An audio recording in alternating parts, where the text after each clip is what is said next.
प्रत्यक्ष रूप में ईश्वर हमारे साथ नहीं हो सकते, लेकिन इस रूप में ईश्वर हमारे साथ हो सकते हैं।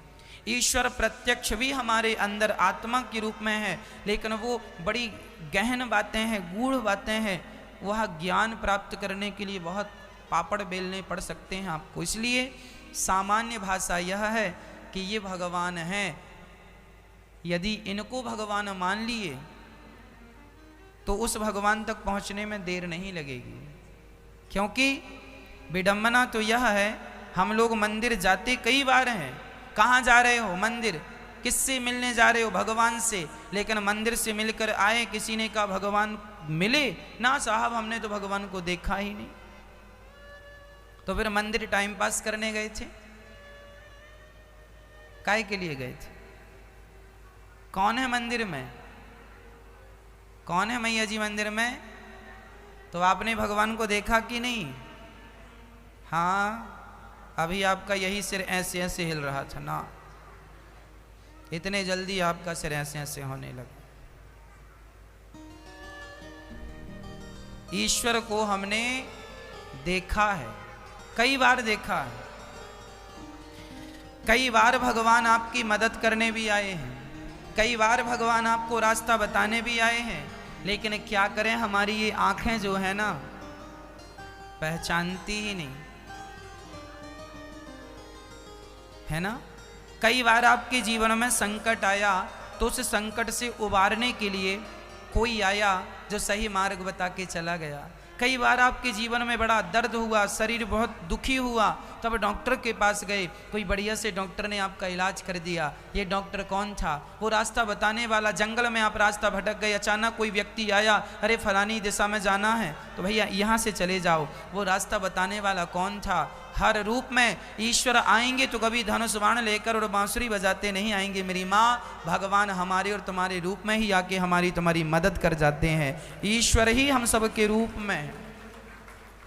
हमें लगता है कि ये व्यक्ति है, पर वो व्यक्ति नहीं होता, व्यक्ति के रूप में ईश्वर होता है। हमें लगता है ये गुरु जी हैं, गुरु जी नहीं है, वह गुरु जी के रूप में भगवान ही है, जो हमें सही मार्ग बता रहे हैं। ईश्वर ही हमें इस रूप में स्वीकार कर रहे हैं। एक छोटा सा दृष्टांत मैं रामचरितमानस का देके यह विषय पूरा करूं। जब हनुमान जी लंका गए, माता सीता अशोक वाटिका पर रो रही थीं, राम राम कहते हुए। हनुमान जी अशोक वाटिका के उस वृक्ष पर, अशोक के वृक्ष पर चढ़े थे। अभी हनुमान जी की सिया से भेंट नहीं हुई, अभी पेड़ पर चढ़े हनुमान जी, और सीता उदास बैठी हैं। उसी समय रावण वहां आ गया। सुंदरकांड का ये प्रसंग है, आप सब जानते हैं।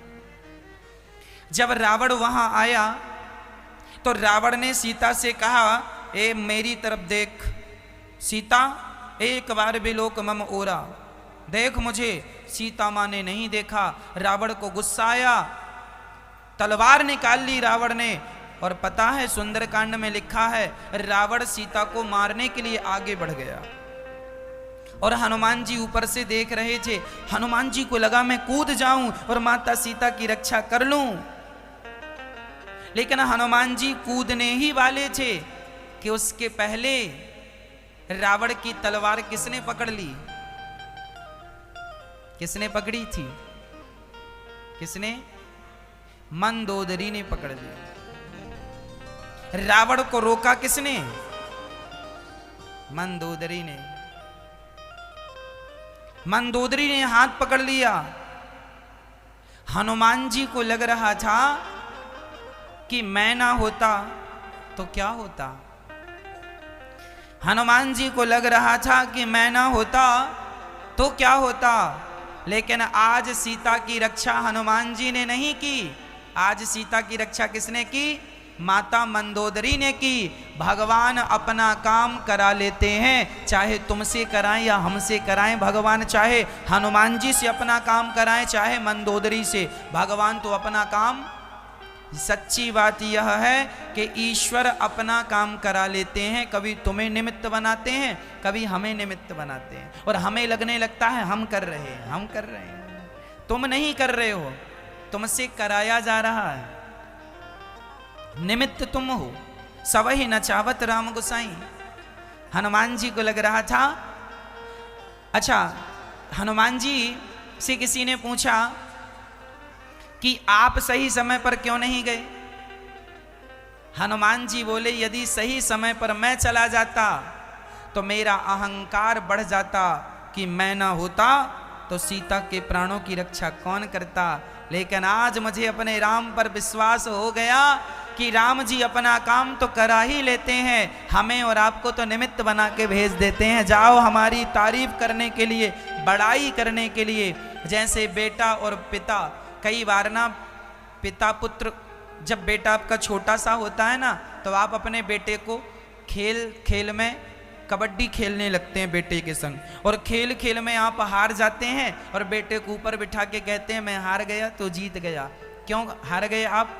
क्योंकि बेटे की खुशी थी। जैसे खेल खेल में माँ हार जाती है बच्चे को जिता देती है, बाप हार जाता है बच्चे को जिता देता है, उसी प्रकार भगवान तो अपने भक्त की जय जयकार करने कराने के लिए उन्हें भेजते हैं, जाओ तुम्हारी जय जयकार होगी। करना कराना उन्हीं को है, पर वो किसी को भेज के उनकी भी जय जयकार करवा देते हैं। अब सोचो ना, ये तो पहला वाक्य था कि सीता की रक्षा मंदोदरी के द्वारा हो गई, पहला। अब दूसरा सुनना, हनुमान जी लंका गए थे तो लंका जलाने का प्रोग्राम बना के नहीं गए थे। तब वहां पर विभीषण की बेटी जिसका नाम है त्रिजटा, त्रिजटा ने सीता जी से कहा, सीता आज मैंने एक सपना देखा है। अच्छा क्या सपना? सपने बानर लंका जारी, जातु धान सेना सब मार। आज मैंने एक सपना देखा है। अच्छा क्या सपना है? आज मैंने सपने में देखा कि एक बंदर ने सारी लंका को जला दिया। हनुमान जी सुन रहे हैं अशोक वृक्ष से, अरे मेरा तो कोई प्रोग्राम नहीं है लंका जलाने का, शायद राम जी त्रिजटा से कहला रहे हैं हनुमान जी गए हो तो लगे हाथ फूक के ही आना। तो राम जी अपना काम किस किस से करा रहे हैं? राम जी ने अपना काम केवल हनुमान जी से नहीं कराया, राम जी ने अपना काम मंदोदरी से भी करवाया, त्रिजटा से भी करवाया, और तो ठीक अभी मैं सुनाऊंगा, राम जी ने अपना काम रावण से भी करवाया। कहाँ? वो भी सुनाता हूं, सुनो। अब हनुमान जी का प्रोग्राम सेट हो गया कि लंका भी जलाना है, क्योंकि ये कह रही है कि सपने में मैंने देखा है। तो हनुमान जी बोली, अब चलो सपने में देखा, लगता है ये राम जी की आज्ञा है, तो आए हैं तो लगे हाथ निपटाते ही चले। हनुमान जी आगे गए। जब मेघनाथ हनुमान जी को पकड़कर रावण के सामने ले गया, तब रावण ने क्या किया? हनुमान जी को आज्ञा दी, अपने सैनिकों को आज्ञा दी, ऐ सैनिकों ये बंदर को मार दो। हनुमान जी बोले अब तो हम गए। तभी राम जी ने विभीषण खड़े हो गए वहां लंका में। ए विभीषण, नीति विरोध न मारे दूता। रावण से विभीषण जी कह रहे हैं, सुनो रावण, नीति कहती है कि दुश्मन के दूत को कभी मारना नहीं चाहिए, इसे मारो मत।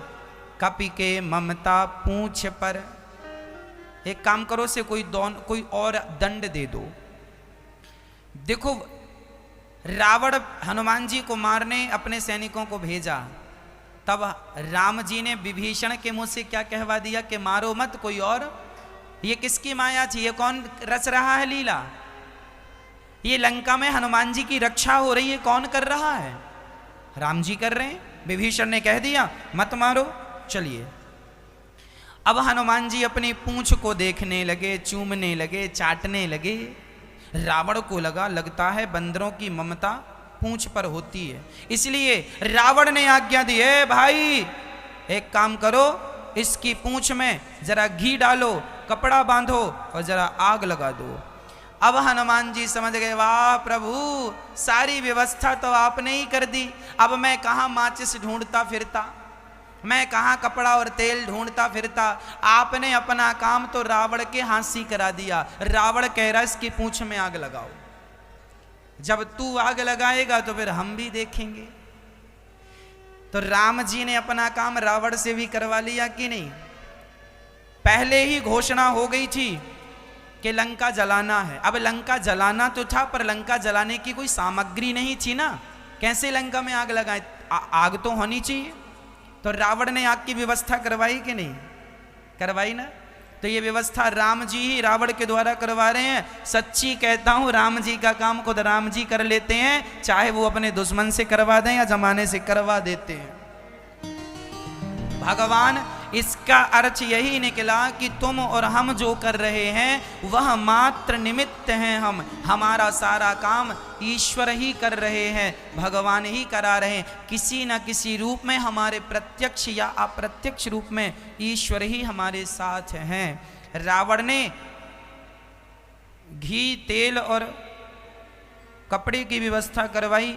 इतना घी, तेल और कपड़ा बांधा हनुमान जी की पूंछ में कि रहा ना नगर बसत घृत तेला।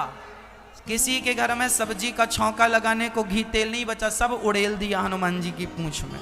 बढ़ती गई पूंछ, जितना लगाए सब कम पड़ता जाए। सबके घर से चंदा आया, घी का चंदा, तेल का चंदा, कपड़े का चंदा। जब चंदा सबके घर से आया और आग लगी तो हनुमान जी ने कहा चलो प्रसाद भी सबके घर पहुंचाएं। तो उन्हीं के घर में आग लगी। हनुमान जी ने उन्हीं का घर जलाया जिनके घर से चंदा आया था। चंदा दिए हो तो प्रसाद लो। सबके घरों में आग लगाई। उलट पलट लंका सब जारे, कूद परा पुन सिंधु मझारे। हनुमान जी सारा काम भगवान।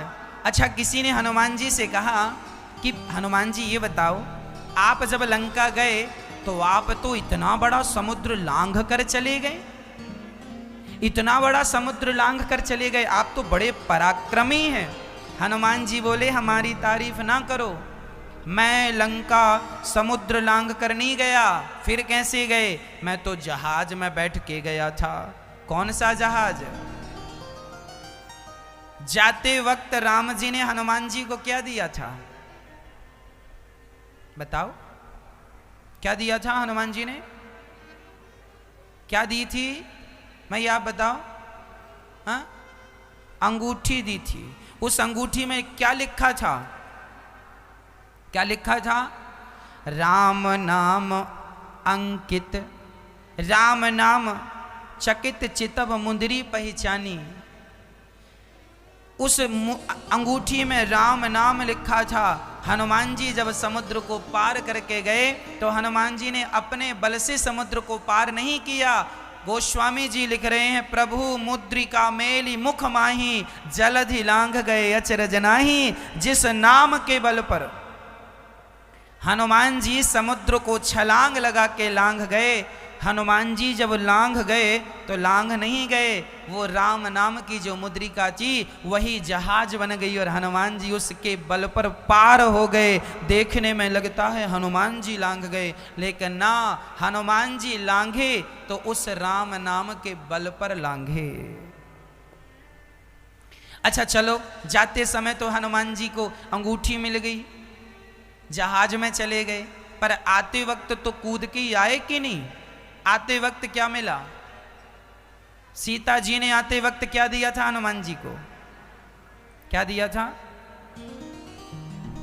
चूड़ामणि उतारे तब दयाऊं, हरस समेत पवन सुत लयाऊं। हनुमान जी ने कहा, मां तू मोहि दीजे कछु चीन्हा, जैसे रघुनायक मोहि दीन्हा। आप हमें निशानी दीजिए, वह निशानी जैसे राम जी ने दिया। हनुमान जी ने सीता माँ का चूड़ामणि लिया, उस तरफ से आए थे तो राम जी की जहाज में आ गए, इस तरफ से गए तो माता सीता के जहाज में बैठ के चले गए। हनुमान जी का अपना कोई बल नहीं था, यह बल तो भगवान का बल था। भगवान हनुमान जी से काम कराना चाहते थे, सो हनुमान जी को सारा बल दे दिया। जिसको ईश्वर बल देते हैं वो भगवान के बल से सारा काम करता है, लेकिन अहंकार आने के कारण उसे लगने लगता मैं कर रहा हूँ, मेरे बल से हो रहा, मैं ये कर रहा हूँ, मैं ना किया करो, मेरा अपना कोई बल नहीं है, सबके बल सबई बलम बलिनाम चा परेशान। ईश्वर ही सबके बल हैं, भगवान ही हम सबके। और हमें लगता है हम ऐसे, हमने ये कर दिया, हमने, कई लोग तो बड़ी डींगे मारते हैं, हमने ये कर दिया साहब, हम ना होते तो ये ना होता, हम ना होते, अरे साहब तुम ना होते तो भी ये होता। ईश्वर तुम्हें ना सही किसी और को निमित्त बना लेते, हम ना होते तो ये ना, अरे कितने आए तुम्हारे जैसे चले गए, तुम्हारे बिना क्या रुका है। आज बताओ कोई ना रहे तो क्या उसके बिना ये भारत ये दुनिया रुक जाएगी। फिर तो हम कौन हैं, हमारी इस सृष्टि में क्या हैसियत है, कौन है हम, क्या वैल्यू है आपकी इस संसार में। आप रहो ना रहो क्या फर्क पड़ता है। ये जो तुम्हारा अहंकार है ना, ये जबरदस्ती का अहंकार है, करने कराने वाले भगवान है, हम लोग अपना अहंकार लिए बैठे हैं, ये हम कर रहे। मैं, कई लोग कहते मैं ना होता तो क्या होता महाराज जी, मैं ना होता, हाँ तुम ना होते तो क्या होता, सब होता। इसलिए भगवान ही हम सबके पालनहार हैं, ईश्वर ही हम सबके करता धरता हैं, करने कराने वाले वही हैं। हम और आप कौन हैं, कौन है हम, बोलो अपने द्वारा बोलो, हम और आप कौन हैं। मैया जी बोलो, निमित्त हैं हम। कौन है हम, मात्र निमित्त हैं। ईश्वर ने हमें क्या बना रखा है, निमित्त बना रखा। सच्चिदानंद रूपाय विश्वोत्पत्त्यादि हेतवे तापत्रय विनाशाय श्री कृष्णाय वयं नुमः। ईश्वर सत्य है, इसलिए ऐसे सत्य स्वरूप परमात्मा की शरण में जाना चाहिए। सत्य क्या है, सत्य श्री कृष्ण है, सत्य श्री राम है, सत्य हमारे नारायण है। सत्य वही है जो तब भी थे जब हम नहीं थे, वो तब भी हैं जब हम हैं, और वो तब भी रहेंगे जब हम नहीं रहेंगे। बिहारी जी तब भी थे जब आप लोगों का जन्म नहीं हुआ था, थे कि नहीं। बिहारी जी तब भी हैं जब आप लोग हैं, और बिहारी जी तब भी रहेंगे जब हम में से कोई नहीं रहेगा। जगन्नाथ जी तब भी थे जब हम नहीं थे, तब भी हैं जब हम हैं, तब भी रहेंगे जब हम नहीं हैं। रंगनाथ भगवान तब भी थे जब हम नहीं थे, हम हैं तो भी हैं, और हम नहीं रहेंगे तो भी। तिरुपति बालाजी तब भी थे, अब भी हैं, आगे भी रहेंगे। द्वारिकाधीश जी तब भी थे, आज भी हैं, आगे भी रहेंगे। मतलब हम बदल रहे हैं, वो तो जहां की तहां है। हाँ या ना, हम परिवर्तनशील हैं, ईश्वर परिवर्तनशील नहीं है। जो परिवर्तनशील वस्तु होती है उसे सत्य नहीं माना जाता, जिसमें कभी कोई परिवर्तन ना हो उसे सत्य मानना चाहिए। ईश्वर में कोई परिवर्तन नहीं, तब भी ऐसे ही थे, आज भी ऐसे ही, आगे भी ऐसे ही रहेंगे। तो भगवान सत्य हैं, इसलिए ऐसे सत्य स्वरूप भगवान को नमन करना चाहिए, ऐसे भगवान की शरणागति ग्रहण करनी चाहिए। सच्चिदानंद सतचित आनंद सच्चिदानंद सतघन। ईश्वर कैसे हैं, सत्य। ईश्वर कैसे हैं, चित। चित मीन्स प्रकाश। अच्छा, कोई कहे महाराज जी भगवान का स्वरूप कैसा है, प्रकाश स्वरूप है ईश्वर, प्रकाश है। एक दिन हम एक पुराण में पढ़ रहे थे, तो उसमें लिखा था कि ये जो सूर्य भगवान का प्रकाश है, ये जो प्रकाश है, यही ईश्वर का स्वरूप है। ईश्वर कैसे होते हैं, बोले प्रकाश स्वरूप। ये प्रकाश जो है, चाहे दिया का प्रकाश, चाहे सूर्य का प्रकाश, चाहे बिजली लाइट का प्रकाश, ये प्रकाश स्वरूप ईश्वर ही प्रकाशित हो रहा है। वही है स्वराट, वही है प्रकाशित। तो चित ईश्वर हम सब के भीतर प्रकाश स्वरूप है। अच्छा, आपके अंदर प्रकाश है या नहीं है, हाँ या ना है, सबके भीतर होता है। अच्छा, आपकी आंखें देखने का काम करती हैं, यदि लाइट ना हो, सूर्य का प्रकाश ना हो, तो बताओ आपकी आंखों में कुछ दिखता है, दिखता है हाँ या ना में जवाब दो। आपको जब कोई प्रकाश ना हो तो कुछ दिखता है? नहीं, नहीं दिखता। हमें दिखता है। पूछो क्या दिखता है? अरे कुछ दिखे ना दिखे, अंधकार तो दिख रहा है। क्या दिख रहा है? अंधकार। इसका अर्थ है हमें वस्तु नजर ना आए, पर रात्रि को अंधकार ही सही पर दिखाई तो पड़ता है। चलो इससे आगे की बात करते हैं। आप लोग जरा अपनी आंख बंद करो और आंख बंद करके अपनी नाक को स्पर्श करो।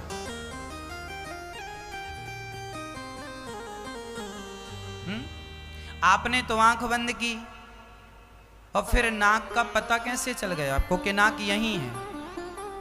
आपका हाथ सीधे नाक में गया, छाती में भी तो जा सकता था, पेट में भी तो जा सकता। मतलब इस हाथ को पता है, इसको आंख की जरूरत नहीं है। इसे पता है कि आंख नाक कहाँ। आंख बंद है हमारी, हमें पता नहीं। अब हमसे कहा जाए सिर में, सिर को पकड़ के बताओ ये सिर, नाक ये नाक, आंख आंख बंद है पर भी आंख दिख रही है, ये आंख है, ये मुंह ये। इसका मतलब यह है कि हमारे भीतर ऑलरेडी ईश्वर ने एक प्रकाश दे रखा है। वह प्रकाश है ज्ञान का प्रकाश। हम सबके भीतर वो प्रकाश है, उस प्रकाश से ही हम प्रकाशित हो रहे हैं। भोजन करते समय लाइट चली जाए और आप भोजन खा रहे हैं, अर्थात रोटी मुंह में ले जा रहे हैं और लाइट चली जाए तो हाथ रास्ता नहीं भटकता, रोटी मुंह में ही जाती है। ये नहीं कि सिर पे चली जाए या डायरेक्ट पेट पे चली जाए ना। इसका अर्थ है कि आपको रास्ता बताने वाला कोई है।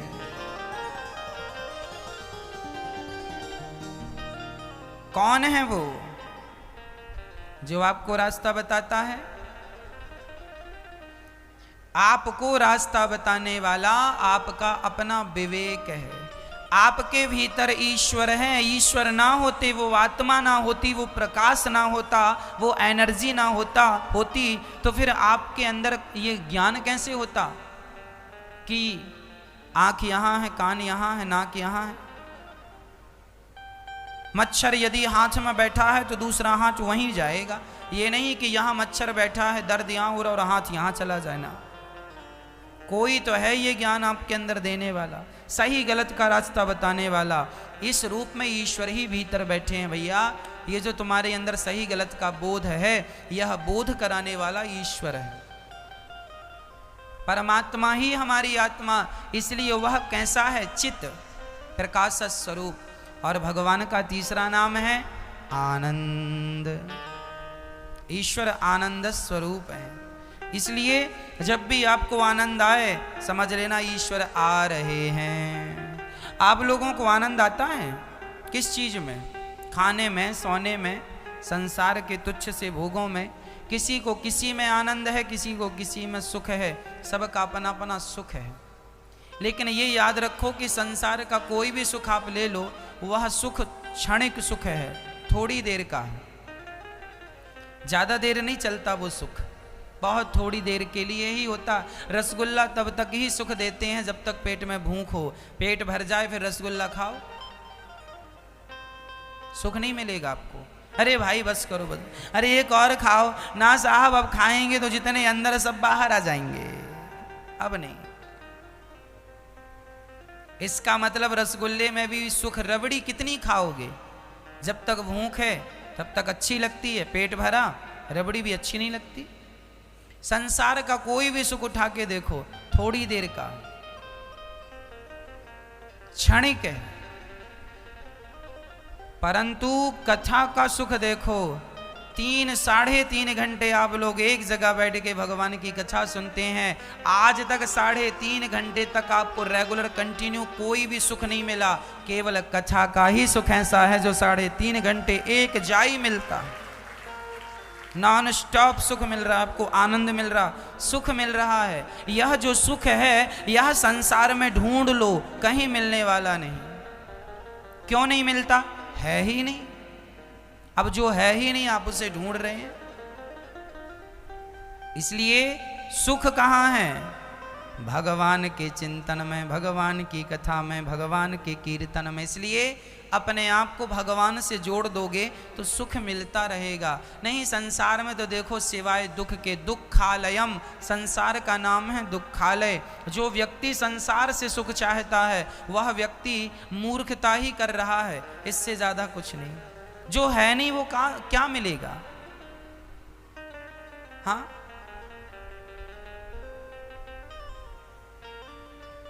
है ही नहीं।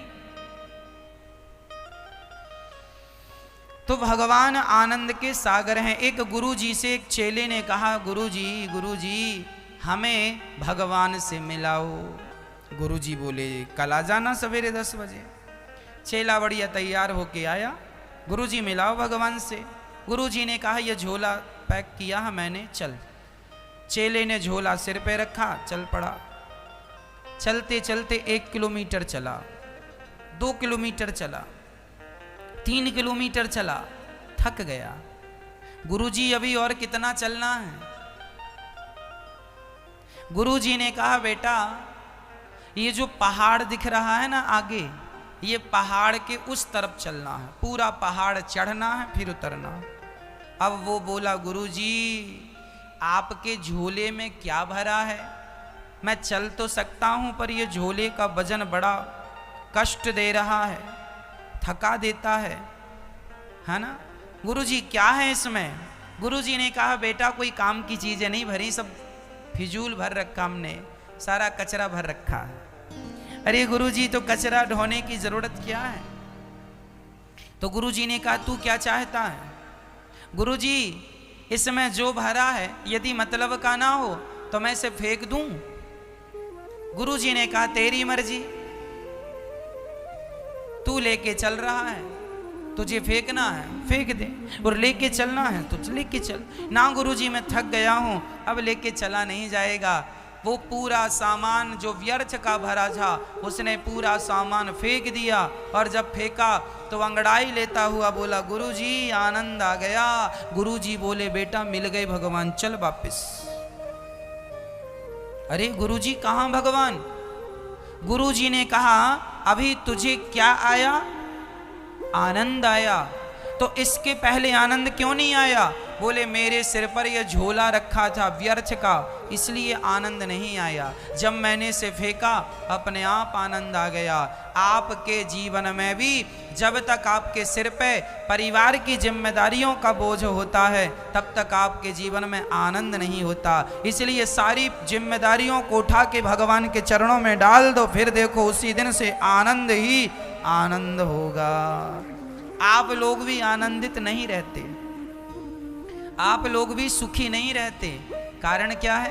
कारण सिर्फ इतना है कि आप लोग जबरदस्ती बोझा सिर पे लिए चल रहे हैं। आपने बोझा लिया है कि नहीं? काहे का बोझा? जिम्मेदारियों का बोझा। जैसे गधा ढोता रहता है ना, ऐसे हम लोग ढोते रहते हैं। अच्छा आप लोगों की कंधे में बोझा है कि नहीं? इसलिए बोझा अपने कंधे में ना रखो। फिर कहाँ रखे महाराज? सब कुछ उठा के भगवान के चरणों में रख दो। जब भगवान के चरणों में रख दोगे तो फिर भगवान अपनी जिम्मेदारी से चलाएंगे। तुम जबरदस्ती क्यों अपने सिर पे रखे हो? भगवान तो एक उंगली से गोवर्धन को उठा लेते हैं। यदि पहाड़ को उठा सकते हैं तो क्या तुम्हारी छोटी सी जिम्मेदारी का पहाड़ भगवान नहीं उठा सकते? भगवान कहते हैं तुम दो अपना परिवार हमें, अर्थात तुम सब टेंशन हमें दे दो और तुम निश्चिंत हो जाओ। निश्चिंत होके अपना व्यापार करो, अपना बिजनेस करो, अपना कारोबार करो, परिवार का पालन करो। जिम्मेदारियां हम उठा लेंगे, तुम केवल अपना कर्तव्य करते रहो। कर्मण्येवादी कारस्ते, कर्म करते रहो, बाकी टेंशन मत लो। आप लोग टेंशन ले लेते महाराज जी, अब क्या होगा, अब क्या होगा, अब क्या होगा। अब वही होगा, हुई है सोए जो राम रचि राखा, को करि तर्क बढ़ावहि सागर। अब क्या होगा? आप लोग यही तो सोचते हैं अब क्या होगा, अब नुकसान हो गया महाराज जी, अब लॉकडाउन लग गया महाराज जी, नुकसान हो, अब क्या होगा? अरे भाई थोड़ा सा धैर्य रखो, सब अच्छा होगा। बिहारी जी सब अच्छा करेंगे, सब अच्छा होगा। आज आप यदि पहले आप यदि लाख रुपए कमाते थे तो आप अब 2 लाख रुपए कमाएंगे। बस धैर्य रखिएगा, मेहनत जारी रखिएगा, ईश्वर पर विश्वास और अपनी मेहनत, आपकी मेहनत और आपका ईश्वर के प्रति विश्वास, ये 2 चीज़ें आपको सफल बनाती हैं। यदि विश्वास डगमगाया तो मेहनत कितनी भी कर लो व्यक्ति सफल नहीं होता, पर मेहनत के साथ यदि भगवान के चरणों में विश्वास है तो कहते हैं कुछ काम मेहनत करती है, कुछ काम कृपा कर देती है। कृपा क्या है? आप जब मैं स्कूल जाया करता था साइकिल से जाया करता था, 10 किलोमीटर दूर गांव से स्कूल था, 9 किलोमीटर, तो वहाँ हम साइकिल से जाते थे। तो आपने भी कई बार साइकिल चलाई होगी तो आपको पता होगा, कई बार हम साइकिल चलाते हैं ना तो हवा सामने से आती है, और जब हवा सामने से आती है ना तो साइकिल में कितना भी पैडल मारो बढ़ती ही नहीं, स्लो चलती है, कम चलती है। 4 पैडल मारोगे तो 1 पैडल की साइकिल आगे बढ़ेगी, क्योंकि हवा सामने से है। और कई बार हवा पीछे से होती है, और पीछे से होती है ना तो 1 पैडल मारो साइकिल भागती जाती है, मजा आता चलाने में, खूब तेज चलती है, ऐसा लगता कार चला रहे हैं। फिर हवा सामने से होती है साइकिल नहीं चलती, पीछे से होती है तो कम पैडल मारने में ज्यादा चलती है। उसी प्रकार जब ईश्वर आपसे नाराज होते हैं, अर्थात जब आप ईश्वर की शरणागति ग्रहण नहीं करते, जब आप भगवान को अपने आप को भगवान के चरणों में नहीं सौंप दे, जब ईश्वर विपरीत होता है तो कितनी भी मेहनत करो कामयाबी नहीं मिलती। पर जब ईश्वर अनुकूल होते हैं तो ईश्वर अनुकूल होकर पीछे से धक्का लगाते हैं, हम थोड़ा पैडल मारते हैं साइकिल बहुत तेज चली जाती है। कुछ हमारी मेहनत है, कुछ ईश्वर की 50-50 है, 50 आपकी मेहनत और 50 ईश्वर की कृपा। इसलिए कहा करता हूं कि भगवान कहते हैं अर्जुन ने जब गांडीव रख दिया महाभारत में, मैं नहीं करूंगा, युद्ध नहीं करूंगा। क्यों नहीं करेगा? ये हमारे रिश्तेदार हैं, इन पर हम बाण चलाएं क्या? इनको मार देना पाप लगेगा हमें। अपने रिश्तेदारों के, अपने गुरु जी के, पितामह जी के, अपने भाइयों के रक्त से हम सिंहासन को रंगना नहीं चाहते। भगवान ने कहा पागलों की तरह बातें ना किया, पागलों की तरह बातें ना करो अर्जुन। फिर क्या सही बात है? तब भगवान ने कहा तू रणभूमि में खड़ा है और तू क्षत्रिय है, और क्षत्रिय का कर्म होता है युद्ध करना। युद्ध कर, ये मत देख के तेरे रिश्तेदार हैं, तेरा बाण चलाना ही तेरा धर्म है। युद्ध क्षत्रिय का धर्म है, युद्ध करना। चला अपना बाण, और ये ना सोच के इन्हें तू मारेगा, तू नहीं भी मारेगा तो भी इनकी मौत आ गई है, ये मरेंगे इसी समय। तू ना सही, भगवान तो भगवान है, अभी तुझे निमित्त बना रहे हैं, तू ना सही किसी और को निमित्त बना देंगे। इसलिए तुम अपना कर्म करो, ईश्वर अपना काम करेंगे। अर्जुन ने सिर्फ बाण चलाए थे भक्तों, और जो बाण अर्जुन ने चलाए ना वो तो आगे जाके गिर जाते थे। उन बाणों को शक्ति प्रदान करने का काम भगवान श्री कृष्ण का सुदर्शन किया करता था। ये काम सुदर्शन चक्र का था। सारा महाभारत भगवान कृष्ण ने लड़ा और जीता, पर भगवान ने ना हाथ लगाया ना पांव लगाए और महाभारत जीत गए, अर्जुन को निमित्त बना दिया। तू अपना कर्म कर, तू कर्म करता रहेगा, मैं सपोर्ट करता रहूंगा। भगवान भी उन्हीं का सपोर्ट करते हैं जो व्यक्ति अपना कर्म ईमानदारी से करता है। आप अपनी मेहनत करो, ईश्वर आपका सपोर्ट करेंगे। अब कर्म आप ना करो तो ईश्वर की कृपा पर नहीं होगी। इसलिए भगवान की कृपा होती है पर उन्हीं पर होती है जो अपना कर्म करते हैं। इसलिए कर्म करते हुए अपने आप को भगवान के चरणों में समर्पित कर दो। जो भगवान के हो गए हैं, अर्जुन भगवान के हो गए तो भगवान ने अर्जुन के पक्ष से युद्ध किया। दुर्योधन भगवान का नहीं हो सका, इसलिए तो भगवान दुर्योधन के पक्ष से युद्ध नहीं किए थे। अब आप कहेंगे देखो भगवान की नजर में तो अर्जुन और दुर्योधन दोनों एक ही हैं, क्योंकि भगवान तो त्वमेव माता च पिता, भगवान तो सबके माता पिता हैं। भगवान थोड़ी पक्षपाती होते हैं, लेकिन भगवान पक्षपाती नहीं होते। पर यह भी सत्य है कि भगवान अपने भक्तों का पक्ष लेते हैं। जो दुर्योधन भगवान को मारने के लिए खड़ा हो गया था, जब भगवान शांति दूत बन के गए कि महाभारत ना हो, इसके लिए पांडवों को 5 गांव दे दो, तो दुर्योधन भगवान को बंदी बनाने को खड़ा हो गया, मैं तुम्हें बंदी बनाऊंगा। और अर्जुन सदा अपने आप को भगवान के चरणों में डाल दिया करते थे। तो जो भगवान के चरणों में समर्पित है, ईश्वर सदा उन्हीं के साथ खड़े होंगे। और जो भगवान से विरोध रखते हैं, भक्ति करते नहीं, भगवान उनके पक्ष में खड़े होके क्या करेंगे। इसलिए मैं आपसे कहता हूं कि आप यदि भगवान के चरणों में अपनी शरणागति कर देते हैं, तो जैसे अर्जुन का पक्ष भगवान ने लिया, आपका पक्ष भी भगवान जरूर लेंगे, आपका पक्ष भी भगवान जरूर रखेंगे। कब? जब आप उनके हो जाएंगे। और क्या रखा है जमाने में, है ना, क्या रखा है जमाने की रिश्तेदारी में। हम तो भगवान से रिश्तेदारी रखें।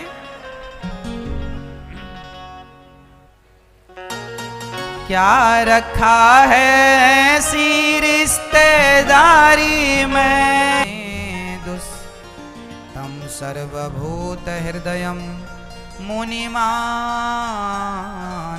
तोष्मि। सुखदेव भगवान का जन्म हुआ और जन्म लेते ही सुखदेव जी जाने लगे। अच्छा, वैराग्य कब ले लेना चाहिए, संसार की ममता कब हटा देनी चाहिए। सुखदेव भगवान जी कहते हैं जन्म लेते ही संसार की ममता हटा दो।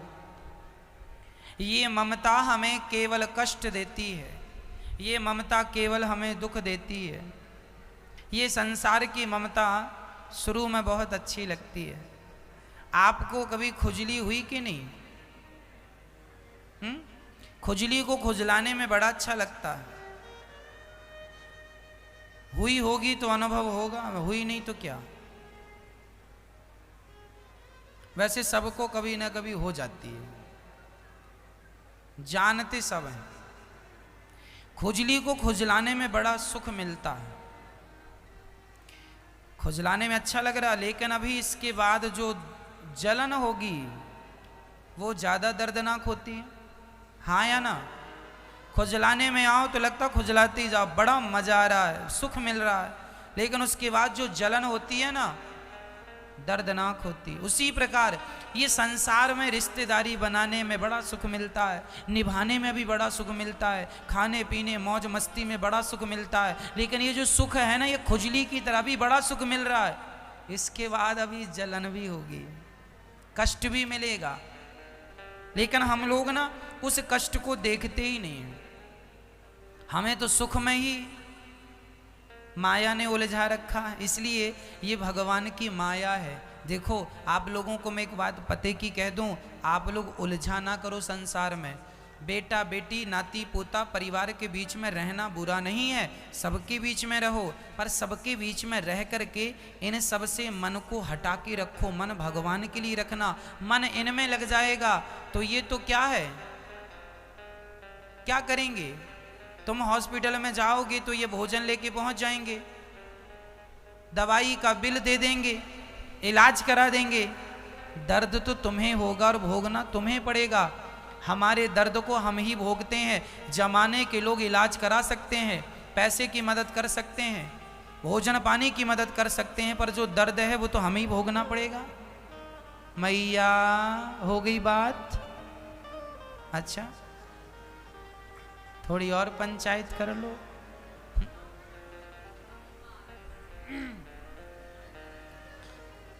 अभी हम कह रहे थे क्या रखा है ऐसी रिश्तेदारी में, और वहां रिश्तेदारों को फोन चालू हो गया। चलो अच्छा है। अर्थ यही हुआ कि संसार में रहकर भी संसार में ना रहो, ऐसा भाव होना चाहिए। सबके बीच में रहकर भी सबके बीच से परे रहो, कमल के पुष्प की तरह। पानी में रहता हुआ, कीचड़ में रहता हुआ वो कीचड़ से अलग है। सब में रहता हुआ व्यक्ति सबसे अलग हो, यही संसार में रहना है। सुखदेव जी का जन्म हुआ, जाने लगे। अपने नरे को, जब बच्चा जन्म लेता तो नरा माँ से टच होता है, नरे को अपने कंधे पे लटका कर चल पड़े। पिताजी ने कहा बेटा नरा भेदन संस्कार तो हो जाने दे। सुखदेव जी बोले पिताजी हमें जरा जल्दी है, हम संसार में रहना नहीं चाहते, भगवान की माया बड़ी प्रबल है, जरा थोड़े दिन रह जाओ ना। तो आदमी उलझ जाता है ना। आप एक कुत्ता पालते हैं, आपको लगता चलो आज हम इसकी मदद कर रहे हैं, भूखा प्यासा मर रहा है, आपने कुत्ते को रोटी खिला दी, उसका इलाज करा दिया, अच्छा हुआ। अब आप जब रोटी खिलाते इलाज कराते हैं ना तो आपका मन उसमें लगने लगता है, इसे पाल लें, अब इसका कौन है। धीरे धीरे आपकी आसक्ति उसके प्रति बढ़ती जाती। यही माया है, शुरुआत थोड़े से होती है, चलो थोड़े दिन रह लेते हैं, पर जब रह लोगे ना तो जाने का मन ही नहीं करेगा। चलो एक सज्जन बोले महाराज जी हम तो बस विवाह करेंगे, विवाह करके विवाह की जिम्मेदारी पूरी करके भजन करेंगे। अच्छा कर लिया विवाह, दांत वांत गिर गए, दाढ़ी पक गई, सिर हिलने लगा यूं यूं बुढ़ापे में, अभी तक नहीं निकल रहा है और कह रहा था हम तुरंत निकल जाएंगे। बेटे हो गए, बेटों के बेटे हो गए, अभी उसके बेटे के बेटे की तैयारी, और ये अभी तक कह के आए थे जल्दी निकल जाएंगे अभी तक फंसे पड़े हैं। एक बार आदमी उलझ जाए तो फिर उलझता ही चला जाता है। ये भगवान की माया मकड़ी के जाल जैसी है, जो एक बार फंसता। इसलिए कहता हूँ आप लोग समझदार हैं, जो फंसे हैं उन्हें फंसे रहने दीजिए। आप तो सबके बीच में रहिए, आप शादी करिए, विवाह करिए, आपका बेटा है बेटी है, सबके बीच में रहिए, सबकी जिम्मेदारियां निभाते हुए भगवान को ना भूलिए। बस इतना याद रखिए, वह एक कृष्ण याद है तो सब बढ़िया, और वो भूल गया और सब याद हैं तो सबको याद करके भी हम करेंगे क्या? ये सब हमारे काम के नहीं है, ये सब यहीं तक के संगी साथी हैं, यहाँ से आगे के संगी साथी भगवान हैं। इसलिए उनसे नाता जोड़ो, इनसे ये मतलब के लोग नहीं हैं। इसलिए सुखदेव भगवान का जन्म हुआ, जन्म लेते ही निकल गए। पिताजी रोक रहे हैं, पुत्रे तितन्मयतया, रुको बेटा रुको, ना नहीं रुकेंगे, कहाँ जा रहे हो? सन्यास। जंगल में चले गए। तब कुछ वृक्षों ने सुखदेव व्यास जी से कहा वाह आप पुत्र मोह में इतने आ सकते हैं, हमारे बच्चे फलों को तो लोग ले जाते हैं पर आप अपने पुत्र के मोह में इतने आसक्त हो गए, छोड़ने को तैयार नहीं है। सुखदेव भगवान अपने पिता की आसक्ति देखकर उन्होंने एक दृष्टांत दे दिया, पिताजी एक बात कह दें आपसे? हाँ हाँ बेटा कहो। सुनो, एक रानी थी, वो रानी रोज किसी न किसी पुरुष को अपने पास बुलाती थी, क्योंकि वो रानी चरित्र की अच्छी नहीं थी, रोज किसी पुरुष को बुलाती थी। एक दिन रानी ने अपने सेनापति को इशारा किया, सेनापति वहां था, रानी ने कहा आओ। सेनापति ने देखा रानी जू हैं, बुला रही होंगी कोई काम के लिए, गए सेनापति, जी महारानी जी बैठो, बिठाया। अब रानी तो अपना भाव प्रकट करने लगी सेनापति से। अब सेनापति उस रानी के सामने कुछ कह ना पाया, तभी दासी ने संकेत दिया, महारानी जू राजा साहब आपके कक्ष में आ रहे हैं। अब तो सेनापति घबराया, रानी भी घबराई कि मेरे कमरे में ये सेनापति है, अभी राजा हम दोनों को मृत्यु दंड देंगे या देश निकाला देंगे। तो रानी डर गई और रानी ने डर के कारण सेनापति को पीछे के दरवाजे से भगाया, चलो यहाँ से जाओ। कहाँ से? पीछे के दरवाजे। अच्छा वो पीछे का दरवाजा जाके ऐसी जगह, अच्छा पुराने ज़माने में ना राजा महाराजाओं के कुछ गुप्त द्वार हुआ करते थे, जिन द्वारों से आप जाएं तो वो 2-4 किलोमीटर दूर खुलते थे, अंदर ही अंदर वो गुप्त द्वार से पठाया। अच्छा वो व्यक्ति जहाँ जाके निकला वहाँ पर मलमूत्र का गड्ढा था, दलदल, सारे शहर का गंदा जल वहाँ इकट्ठा होता था, दलदल था। वो वहाँ से दरवाजे से निकला, बहुत दिनों से दरवाज़ा बंद था, दलदल इकट्ठा हो गया। जैसे ही बाहर गया उस दरवाजे में, वह दलदल में सेनापति फंस गया। पूरी रात फंसा रहा साहब, गर्दन तक, जितना वो प्रयास करे निकलने का उतना फंसता जाए। यहां गर्दन तक डूब गया, मलमूत्र उसके मुंह में जाने लगा, गंदगी जाने लगी। जैसे तैसे सवेरा हुआ। सवेरे उसने बहुत कोशिश की, मेहनत की, कुछ वृक्षों की जटाएं पकड़ पकड़ के खींच खींच के उसने अपने आप को बाहर किया और नहा धो करके फिर ड्यूटी में तैनात हो गया। सेनापति था। अब किससे बताए कि मैं रात भर कहाँ रहा। अच्छा, फिर वो ड्यूटी पर वहीं खड़ा हुआ तो दूसरे दिन फिर रानी ने उसे कहा, आओ, कल आए थे पर कल तुम बीच में ही भाग गए, आज आओ। अब रानी फिर बुला रही है, आओ। अब बताओ सेनापति जी जाएं कि ना जाएं? कल गए थे, रात कहां गुजारनी पड़ी? मलमूत्र के गड्ढे में। सेनापति जी ने वहीं से रानी जी को इशारा किया, ना, कल आए थे, रात कहां गुजारनी पड़ी वहां, आज बस उठक बिठक लगा रहे, आज ना बुलाओ। सुखदेव भगवान ने व्यास जी को ये कथा सुनाई। व्यास जी ने कहा इसका तात्पर्य क्या हुआ?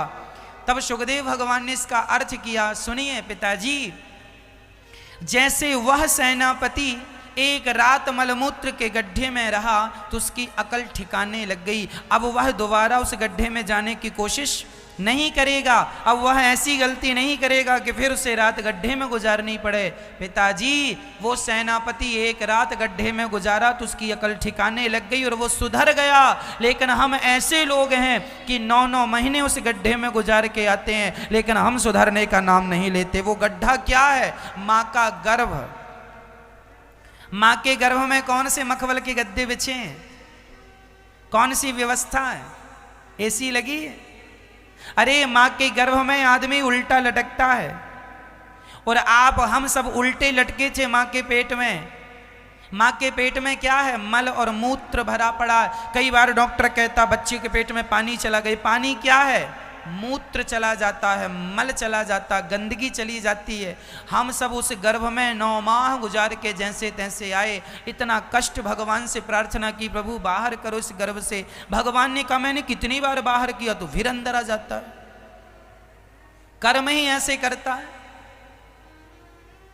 सुखदेव जी बोले मैं 12 वर्ष माँ के गर्भ में रहा हूं, अब उस गर्भ में आना नहीं चाहता, इसलिए जा रहा हूं भजन करने के लिए। वो स्त्री बुला रही थी, रानी आओ। ये रानी कौन है? ये माया है। हम लोग जन्म लेते हैं, जरा होश आता है, संभलते हैं तो हमें संसार का सुख अपनी ओर खींचता है, आओ हमारी तरफ। पत्नी अपनी ओर खींचती है, बेटा अपनी तरफ खींचता। बेटे का मोह, बेटे की मोह ममता, पत्नी की मोह ममता, पति की मोह ममता, पैसों की मोह ममता, काम धाम की मोह ममता, पद प्रतिष्ठा की मोह ममता। ये सब रानी वही रानी है जो बुलाती आओ आओ आओ, और हम चले जाते हैं और फिर उसी गड्ढे में चले जाते हैं। उस गड्ढे में जाने के लिए फिर मजबूर हो जाते हैं।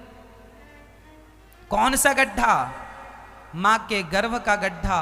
यही वो गड्ढा है जहां व्यक्ति 9 माह रहता है, बड़ा कष्ट पाता है, फिर भी ऐसे कर्म करता। इसलिए कहता हूं आप ऐसे कर्म ना करो कि उस गड्ढे में जाना पड़े।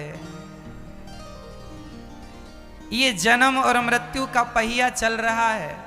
ये मौत, जन्म, मृत्यु, पुनरपि जननम पुनरपि मरणम पुनरपि जननी जठरे शयनम।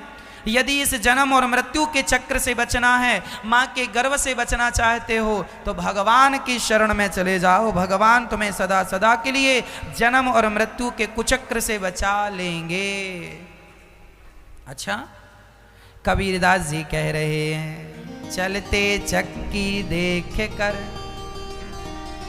दिया कबीरा रोय, 2 पाटन के बीच में साबुत बचा न को। ये चलती चक्की क्या है? ये चक्की है जन्म, और चक्की में 2 पहिया होते हैं। एक पहिया है जन्म का, एक मृत्यु का। हर आदमी जन्म और मृत्यु में पिस रहा है। आपका क्या हुआ? जन्म। अभी जन्म हुआ ना, कुछ दिन बाद मर जाओगे, फिर क्या होगा, फिर जन्म होगा, फिर क्या होगा, फिर मर जाओगे, फिर जन्म होगा, फिर क्या होगा, फिर मर जाओगे, फिर जन्म, फिर कब से हो रहा है? अनादि समय से, कोई गिनती नहीं है कब से हो रहा है। कई बार आपने जन्म लिया, जन्म लो मर जाओ, जन्म लो मर जाओ, जन्म लो, पुनरपि जननम पुनरपि मरणम पुनरपि जननी जठरे शयनम, बार बार। क्या करें कि बच जाएं? कबीर जी रोने लगे, चलती चक्की देख कर दिया कबीरा रोए। कबीर जी रो रहे हैं। कबीर जी को रोता देखकर कबीर जी का एक बेटा था, नाम था कमाल। कबीर जी के बेटे का नाम, कबीर जी जुलाहे थे, कमाल बेटे का नाम था। इनकी बेटी का नाम था कमाली, कमाल कमाली। तो कमाल नाम का बेटा था। जब वो अपने पिता कबीर जी को रोता हुआ देखा तो कबीर जी से कहा, पिताजी क्यों रो रहे हो? बोले, बेटा चलती चक्की देख कर दिया कबीरा रोए, दो पाटन के बीच में साबुत बचा। तुम भी और हम भी कोई साबुत बचने वाला नहीं है। तब कमाल ने कहा कबीरदास जी से, पिताजी मत रोइए, एक उपाय है मेरे पास। क्या? बोले, चलते चक्की चलने दे, पिस पिस आटा होए, कीले माही जो रहे, बाल न बांका होए। चक्की में एक खूंटी होती है, खूंटा कुछ भी कहो, एक लकड़ी होती है, उसके बीच में दूसरा पहिया रखा जाता है।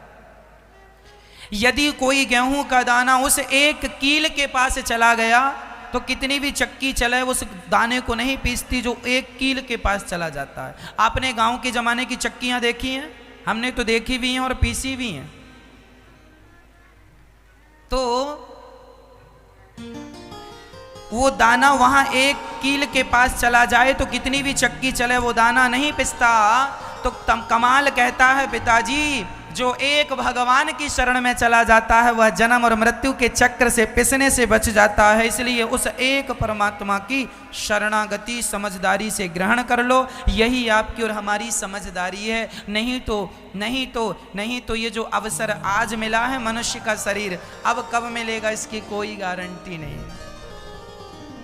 बड़े भाग्य मानुष तन पावा, सुर दुर्लभ सद ग्रंथन गावा। बड़े भाग्य से ये मिला है मेरी माँ, इस शरीर से भगवान को प्राप्त कर लेना और आप जन्म और मृत्यु से अपने आप को बचा लेना, इसी में आपकी सबसे बड़ी समझदारी है। भगवान ने तुम्हें कुत्ता बिल्ली नहीं बनाया, मनुष्य बनाया है। इसलिए बनाया है कि तुम जन्म और मृत्यु से बच सको मनुष्य का शरीर पाकर। यदि इस शरीर को पाकर ना बच पाओगे तो फिर कभी नहीं बच पाओगे। मनुष्य का शरीर पाकर ही जन्म और मृत्यु से बचा जा सकता है, नहीं फिर अगले जन्म में कुछ बन के आओगे, फिर अगले जन्म में कुछ बन के आओगे, फिर कुछ फिर कुछ फिर कुछ। थोड़ी थोड़ी सा मोह माया हमें उलझा देता है, थोड़ा थोड़ा सुख हमें उलझा देता है। प्रार्थना है, सुखदेव जी कहते हैं मैं नहीं उलझना चाहता इस सुख में, सब छोड़ छाड़ के जंगल जाकर भगवान का चिंतन करने लग गए। हम आपसे ये नहीं कहना चाहते कि आप लोग भी सब छोड़ छाड़ दो ना, आप लोग छोड़ के कहाँ जाएंगे।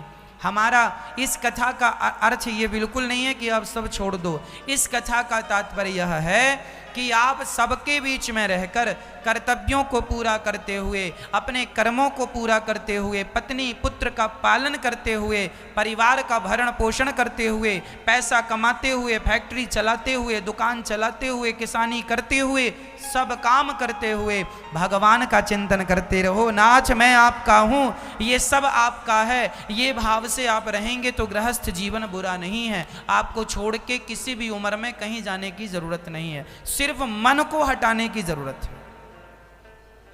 मन को हटाने की जरूरत है, केवल मन हटाना है, तन नहीं हटाना। तन तो काम में लगाओ, तन काम में नहीं लगेगा तो आलसी हो जाएगा। इसलिए तन को काम में लगाओ, मन को भगवान में लगाओ। ये जो तुम्हारा मन बेटा बेटी नाती पोतों में लगा, यहाँ से मन हटाओ और ज़्यादा से ज़्यादा भगवान का चिंतन करो। ऐसे सुखदेव भगवान को नमस्कार करते हैं। व्यास जी ने फिर उन्हें बुलाया है और भागवत जी का पठन पाठन कराया है। तब सुखदेव जी ने राजा परीक्षित को भागवत सुनाई। अब बड़े प्रेम से सभी ध्यान से सुने। सूत जी और शौनकादि ऋषियों का नैमिषारण्य में समागम हुआ। सूत जी को देखकर सभी शौनकादि ऋषि खड़े होकर स्वागत। 88,000 ऋषि शौनकादि, उन सभी ऋषियों के बीच में सूत जी आए और सूत जी के सामने हाथ जोड़कर सबने प्रार्थना की। भक्ति ज्ञान विरागाप्तो विवेको वर्धते महान, माया मोह निरासश्च वैष्णवै क्रियते कथम। भक्ति ज्ञान विरागाप्तो विवेको वर्धते महान। शौनकादि ऋषियों ने सूत जी से प्रश्न किया, हमें ऐसी कथा सुनाओ जिससे हमारी भक्ति बढ़ जाए, ज्ञान बढ़ जाए, और ऐसी कथा सुनाइए। कृष्ण प्राप्ति करम शाश्वत साधनम तद्वदाधुना। ऐसी कथा सुनाइए कि कृष्ण की प्राप्ति हो जाए। अच्छा, इस कली काल में आप यदि भगवान को पाना चाहते हैं तो इस कली काल में एक ही उपाय है, केवल भागवत ही ऐसी हैं जो हमें कृष्ण की प्राप्ति करा सकती हैं, दूसरा कोई साधन नहीं है। इसलिए हम सभी भागवत का आश्रय लें। आज भारत के करोड़ों लोग ऐसे हैं जो टीवी के माध्यम से भागवत जी को अपने आप को अर्थात अपने आप को भगवान के चरणों में सौंप चुके हैं। आप सभी भी उन्हीं में हैं। भागवत सुन करके ही तो आपके अंदर वृंदावन आने का भाव जागा। यदि आप भागवत ना सुनते तो बताओ वृंदावन आने का मन होता, भगवान का दर्शन करने का मन होता? तो आज आप वृंदावन आए, भगवान से मिले, तो इसके पीछे भागवत जी हैं या नहीं? तो भागवत जी ही प्रेम जगाती हैं, भागवत जी ही मिलने की उत्कंठा बढ़ाती हैं, और जब उत्कंठा बढ़ गई तो भगवान मिल जाते हैं। इसलिए सदा गृहस्थों को चाहिए कि वो सदा भागवत जी सुनते रहें, सत्संग करते रहें। यह सत्संग करने का जो सुनहरा अवसर है ये गवाइए मत। सत्संग वह संजीवनी है जो हमें भवसागर से भव रोग को समाप्त कर सकती है। भागवत वह संजीवनी है जो भव रोग क्या है? जन्म और मृत्यु का जो रोग मैंने बताया, यह एक रोग है। इस रोग से बचना चाहते हो, जन्म और मृत्यु के रोग से, तो एक ही उपाय है, भागवत रूपी दवाई लेना, संजीवनी लेना शुरू कर दो। भागवत रोज सुनो, भवसागर से पार होने में कोई देर लगने वाली नहीं। जब आपका अवसर आएगा आप सीधे भगवान के धाम को जाएंगे, जन्म मृत्यु से बच जाएंगे। इसलिए भागवत का आश्रय लेना चाहिए। भागवत जी की पोथी आज से होनी थी, पर किसी कारणवश अभी 9 तारीख से, इस कथा के ठीक बाद 9 तारीख से पोथी होंगी। आप भी अपने पूर्वजों के अपने कल्याणार्थ अपने लिए पोथी पाठ करा सकते हैं। तो आप भी भागवत जी की पोथी करा के अपने जीवन को कृतार्थ कर सकते हैं। आज भी कुछ पोथियां बैठी हैं, जो लोग यहाँ आ गए थे भक्त लोग, उनकी पोथियां तो आज बैठी हैं, पर बाकी जो भक्त अपने घर से ही सुनने वाले हैं उनकी पोथी आप सभी की 9 तारीख की कथा जब होगी उसमें पोथी पाठ कराए जाएंगे। और आप सभी बड़े प्रेम से पोथी पाठ श्रवण करते ही आप अपने जीवन के समस्त पापों से निवृत्त होकर सदा सदा के लिए अपना मोक्ष का रास्ता प्रशस्त कर लेंगे केवल भागवत जी से। ये भागवत जी की पोथी पाठ हम क्यों कराते हैं बार बार? इसलिए कि भारत का गरीब से गरीब तबका, गरीब से गरीब व्यक्ति भी भागवत जी की पोथी करा के आप सभी अपना कल्याण कर सकें, है ना। भागवत जी यदि आप करा लेते हैं ना, तो आपके जो पूर्वज हैं, आपके पिता के पिता के पिता जो अब नहीं है दुनिया में, यदि उनकी सदगति नहीं हुई होगी तो आपके द्वारा, भागवत जी के द्वारा उनकी सदगति हो जाएगी, उसका पुण्य आपको मिल जाएगा। और पुत्र का धर्म है कि वो अपने पूर्वजों की सदगति का सारा प्रयास करे, इसलिए तो हमारा जन्म हुआ है। तो यदि आप अपने पूर्वजों को तारना चाहते हैं तो भागवत जी का ही आश्रय लेना होता है, और वो भी सावन का महीना, जहाँ भगवान कृष्ण की कृपा के साथ भगवान शिव की कृपा भी है। तो आप भी इस पावन से माह में पोथी पाठ करा सकते हैं। सूत जी कहते हैं, शौनक आदि ऋषियों सुनो, ये जो भागवत है यह देवताओं को भी दुर्लभ है। एक बार देवता लोग जब सुखदेव जी कथा सुना रहे थे राजा परीक्षित को शुक ताल में, तब देवराज इंद्र अमृत का कलश लेके आए और कहने लगे ये कथा हमें सुनवा दो। सुखदेव जी ने कहा तुम अधिकारी नहीं हो, सौदागर बन के आए हो, नहीं सुनवाएंगे। जो कथा आप लोगों को सहज में मिल रही है भक्तों, ये कथा तो देवताओं को भी दुर्लभ है, लिखा है भागवत जी में, ये देवता भी तरसते हैं। सुखदेव जी ने देवताओं को अधिकारी नहीं समझा। जब इस भागवत से राजा परीक्षित का उद्धार हुआ, तब स्वर्ग के राजा इंद्र ने तराजू बांधकर अपने स्वर्ग के सुख से भागवत जी को तौल कर देखा। भागवत जी का पलड़ा सबसे भारी था। इंद्र चरणों में गिर पड़े, तब भागवत जी से प्रत्यक्ष भगवान प्रकट हो गए। इंद्र तुम हमसे तौलने चले थे। ये जो भागवत जी है ना, कोई सामान्य पोथी नहीं है, सामान्य पुस्तक नहीं है, यह तो प्रत्यक्ष ईश्वर है। प्रत्यक्ष कृष्ण एव ही, कृष्ण ही भागवत है। जब भगवान इस धरती से जाने लगे तो भक्तों ने कहा हम कैसे आपका दर्शन करेंगे।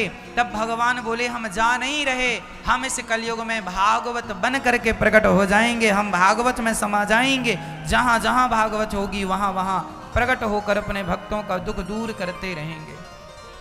ये भागवत प्रत्यक्ष श्री कृष्ण है और कोई नहीं है, इसलिए इसका आश्रय हमें लेना चाहिए। एक बार भागवत जी नारद जी ने भी सुनी। नारद जी संपूर्ण विश्व का भ्रमण करके आए। पुष्करम चा प्रयागम चा काशीं गोदावरीं तथा हरिक्षेत्रम कुरुक्षेत्रम श्रीरंगम सेतुबंधनम। नारद जी बोले मैं समस्त तीर्थों में गया पर मुझे कहीं शांति नहीं मिली। शांति के लिए मैं गृहस्थों के घर गया, यहाँ भी शांति नहीं। गृहस्थों के घर तू तू मैं चल रही है, पति पत्नी का झगड़ा, सास बहू का झगड़ा, देवरानी जेठानी। नारद जी बोले शांति, ना तो तीर्थों में शांति रह गई, ना तो गृहस्थों में शांति रह गई। शांति है आपके जीवन में? हाँ, शांति नहीं है, झगड़ा है। क्यों झगड़ा है? क्योंकि आपको बोलना ज्यादा है। झगड़ा समाप्त हो सकता है, एक उपाय है। जो व्यक्ति सास जो बोल रही है, जेठानी जो बोल रही है, पति जो बोल रहा, बोलने दो, आप कुछ ना बोलो, आप कुछ ना बोलो। यदि आपके बोलने से झगड़ा शांत हो जाए तो बोल लो, पर ऐसा होता नहीं है। बोलने से झगड़ा और बढ़ जाता है। जब आपको इतना पता है कि बढ़ता है तो थोड़ी देर साइलेंट क्यों नहीं रह लेते? इतने सारे व्रत करते हो आप लोग मैया जी, सोमवार का, बुधवार का, गुरुवार का, एकादशी का, फलाना ये वो। इन व्रतों में एक व्रत कम कर लो और मौन व्रत चालू कर दो। कौन सा व्रत? मौन। ज्यादा बोलने से काम बिगड़ जाता है। 3 तोतले थे, उनकी शादी नहीं हो रही थी। शादी इसलिए नहीं हो रही थी कि जहां से लड़की वाले आए तो ये बोल दें। अब बोल दें तो लड़की वालों को लगा लड़के तो तोतले हैं। तो पिता ने एक दिन बोला क्यों, अब लड़की वाले आ रहे हैं, तीनों का विवाह होगा, 3 लड़की वाले आ रहे हैं और तीनों एक साथ आ रहे हैं, पर तुम तीनों बोलना मत, तुम्हारी तरफ से हम बोलेंगे, आज तुम्हारा बाप बोलेगा। तीनों तोतलों को पिता ने कहा चुप रहना। तीनों बोले सुनो चुप रहना है, तो बोलना नहीं है। बोलो तो ठाडी नहीं होती। तीनों चुप।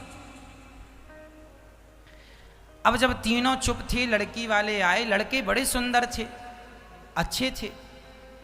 लड़की वाले ओके, वाह लड़के बड़े सुंदर, परफेक्ट, सुंदर हैं, सुशील हैं, समझदार हैं। पर वो बोले ना कुछ। चलो कोई बात नहीं। तीनों भोजन करने बैठे। अब भोजन जहां रखा था इकट्ठा, तो वहां से एक चूहा आया। वो चूहे ने चावल मुंह में दबाया, भागा। वो चूहा नहीं, चूहिया थी। तो एक तोतले ने कहा, ओ डेटो डेटो डेटो मुठड़िया टावल ले डाठी।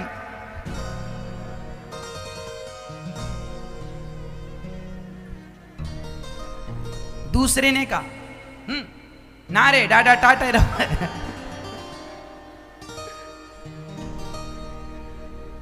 तीसरा बोला पिताजी की तरफ से, पिताजी डे बोला हम टुप्पई टाप। इसने भी बोल दिया और इसने भी बोल दिया, पर हम टुप्पई टाप। हम बिल्कुल चुप। डे बोले हम, मतलब ये बोला, हम नहीं बोले। डे बोले हम टुप्पई टाप। तीनों लड़की वाले भाग गए। क्यों भाग गए? जीवन भर कुंवारे रह गए। क्यों? बोलते हैं। इसलिए आपसे कहा करता हूं, बोला ना करो। ज्यादा बोलने में ज्यादा झंझट होता है, ज्यादा टेंशन होती है। इसलिए चुप रहा करो, चुप। डे बोले आप टुप्पई टाप रहना। और यदि आप बोले तो फिर झगड़ा होगा। सास बोले, जिठानी बोले, डे बोली हम टुप्पई टाप। हम बिल्कुल चुप रहे। जिठानी बोलती रहे, सास बोलती रहे, पर हमें टुप्पई टाप। श्री भागवत जी का यह प्रसंग हमें आपको याद रखना चाहिए कि कम बोलने से झगड़े कम होते हैं। नारद जी कहते हैं आज कहीं शांति नहीं है गृहस्थों के घर में। क्यों? क्योंकि तरुणी प्रभुता गे है, श्याल को बुद्धिदायक, कन्या विक्रियणे लोभात दंपत्ति नाम चकल कनम। बड़ी विडंबना है। आज घर में किसकी चलती है? तरुणी प्रभुता गेहे। आज घर में नई नई बहुओं की चलती है। सासू माँ की कोई पूछ नहीं। मैया आपकी पूछ है कि नहीं? घर में कोई पूछ नहीं। लो आज सारा झगड़ा ये सब पूछ का है। इसलिए हनुमान जी ने अपनी पूछ में आग लगवा दी। ये सारी झगड़ों की जड़ ये पूछ है। सारी झगड़ों की जड़ क्या है? क्या है? पूछ। हमें पूछा नहीं। सास कहती है बहू ने पूछा नहीं, बहू कहती है सास ने नहीं पूछा, फलाने ने हमें पूछा नहीं। आज जितने भी झगड़े हैं पूछ के कारण है, हमें पूछा नहीं। इसलिए आप जितना जल्दी हो सके अपनी पूछ में आग लगवा दो। ना रहेगा बांस, ना रहेगी, ना बजेगी। सारी विवादों की जड़ ये पूछ है। इसलिए हनुमान जी लंका गए तो अपनी पूछ में आग लगवा ही ली। इसलिए पूछ में आग लगवा ली ताकि हनुमान जी को कोई ये ना हनुमान जी की पूंछ बढ़ जाती ना। हनुमान जी ने ऐसा किया। इसलिए हनुमान जी पूंछ में आग लगवा के आए कि मेरी अपनी कोई पूंछ नहीं है, राम जी की पूंछ से मेरी पूंछ है, मेरी अपनी कोई पूंछ नहीं है। मेरी पूंछ नहीं है, राम जी की पूंछ से मेरी पूंछ है, राम जी से मेरी पूंछ है। बाकी मेरी अपनी पर्सनल कोई पूंछ। और आप लोग अपनी पूंछ लिए घूमते रहते। हमारी पूंछ, हमें नहीं पूछा, हमें तो पूछो। सारा झगड़ा ये पूंछ का है। तो आप लोग आग लगवाएंगे कि तेल वेल हम ही इकट्ठा करके दें? हाँ मैया जी, सास लोग ना बुढ़ापे में ये गाना ज्यादा गाती हैं, हमारी बहू तो हमें पूछती नहीं, हमारा बिल्कुल नहीं पूछती, बेटा भी नहीं पूछता। अरे भाई, अब मैया जी आप बूढ़ी हो गई हो, अब अपनी पूंछ में आग लगवा लो, जितने जल्दी हो सके पूंछ को समाप्त करो, अर्थात अहंकार को समाप्त करो, और जैसी भी रोटी मिल जाए प्यार से या कैसी भी अपना पेट भर के समय भगवान को दो, भगवान के भजन में समय खर्च करो। अब कोई पूछ रहा है, नहीं पूछ रहा है, समय बहुत कम बचा है आपके लिए, गई बहुत थोड़ी रही नारायण अवचेत, काल चिरैया चुग रही निस दिन आयु खेत, बहुत चली गई थोड़ी बची है, अब पूछा पाछी में समय ना गवाओ। कोई सम्मान करे अपमान करे, ना सम्मान में उलझो ना अपमान में उलझो, अब भगवान का चिंतन करने में समय लगाओ, इससे तुम्हारा कल्याण है। कोई अब बुढ़ापे में तुम्हारा सम्मान कर भी दे तो तुम्हें मिलेगा क्या? क्या मिलने वाला? चलो तुम्हारे बुढ़ापे में कोई तुम्हें सम्मान दे, अच्छा है कि बच्चों को माँ बाप का सम्मान करना चाहिए, अच्छी बात है कि बच्चों को बहुओं को माँ बाप का सम्मान करना चाहिए, पर सम्मान ना मिले तो कोई बात नहीं, सम्मान की चाहत भी नहीं रखनी चाहिए। अब तो तुम्हें नमक रोटी मिल जाए वो खा के भगवान में मन लगाओ, बस ज्यादा माथा पच्ची करने का समय बचा नहीं है। सारी जवानी तुमने सम्मान ही तो पाया और सम्मान के लिए ही तो रोया है आपने, इसलिए अब ये उम्र रोने के लिए नहीं बची, रोने का समय गया, अब तो समय भगवान को समर्पित करो। तुम्हारा बुढ़ापा आ गया है, बाल पक गए हैं, शरीर जर्जर हो चुका है, भगवान के चरणों की तरफ बढ़ो। अब सबसे धीरे धीरे मन को हटाओ, इसी से कल्याण है, नहीं तो बहुत बड़ा नुकसान हो जाएगा। आप जो खो रहे हैं ना मैया, आपको पता नहीं कि आप क्या खो रहे हैं। बताइए इस दुनिया में सबसे कीमती क्या है? बताओ, इस सृष्टि में सबसे कीमती क्या है? आप सब बताओ, क्या है? क्या है सबसे कीमती? समय। सबसे कीमती है समय, और आप क्या खो रहे हैं, क्या गवा रहे हैं? समय। तो आप सबसे ज्यादा नुकसान कर रहे हैं समय।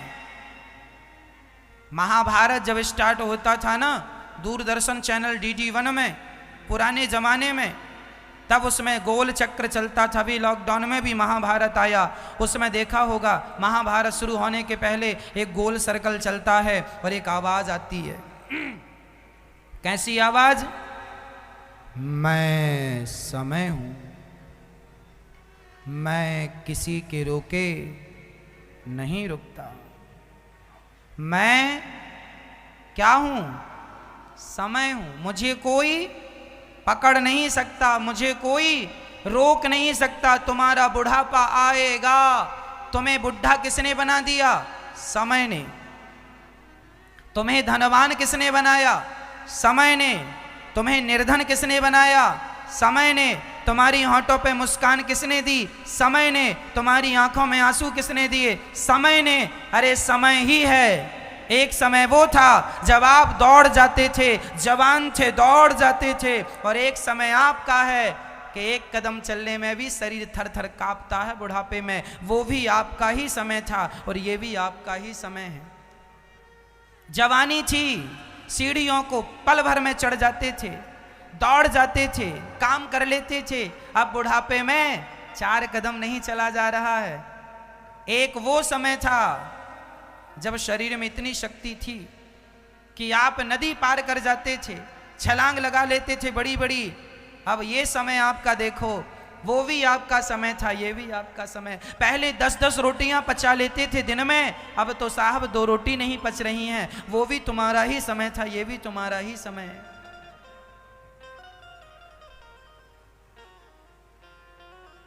समय समय समय पर होते है समय समय की बात। राम जन्म का दिन बड़ा और कृष्ण जन्म की रात। जो व्यक्ति अपने समय को व्यर्थ गवाता है, भगवान के चिंतन के बिना जो समय बीत गया वो समय व्यर्थ चला गया, और जो समय भगवान की स्मृति में गया, स्मरण में गया, चिंतन में गया, वो समय सार्थक हो गया। वही समय अनमोल है जो भगवान के चरणों में जा रहा है। वह आपको बहुत कुछ दे के जाएगा। इसलिए समय ना गवाओ। ये तुम्हारा बुढ़ापा जो है ना, ये मान सम्मान पाने के लिए समय नहीं बचा। अब तो भगवान के चिंतन में समय लगाओ, इसी से समय सुधरेगा, तुम्हारी गति सुधरेगी, सब सुधरेगा। और नहीं तो ना घर के रहोगे ना घाट के रह जाओगे।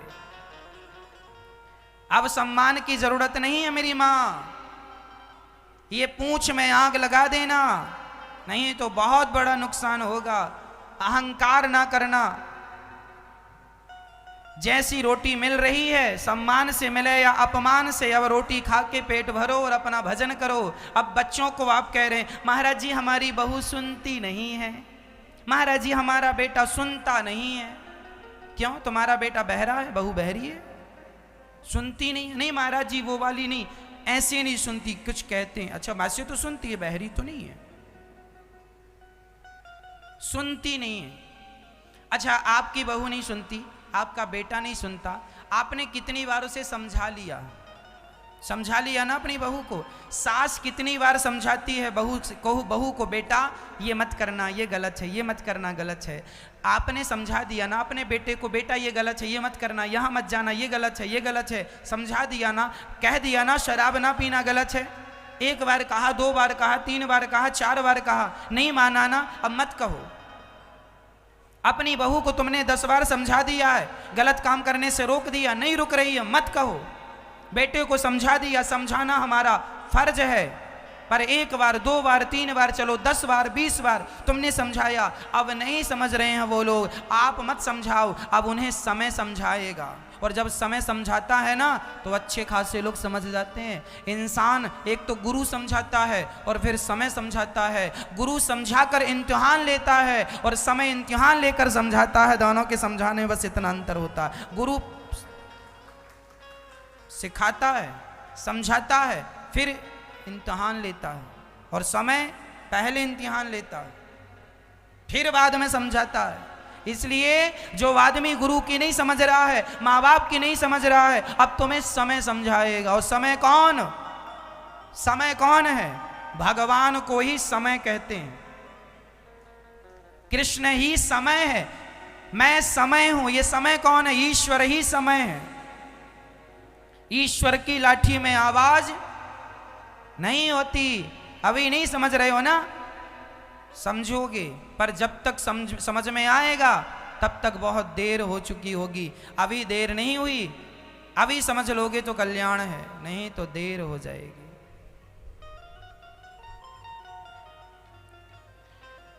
समझ लो कि कौन हूं मैं, कहां से आया हूं मैं, किस लिए आया हूं मैं। इसलिए तरुणी प्रभुता गे है श्याल को बुद्धिदायक, कन्या विक्रीणे लोभा दंपत्ति नाम च कलकनम। आज घर परिवार में कोई किसी की सुनता नहीं है, समझता नहीं है।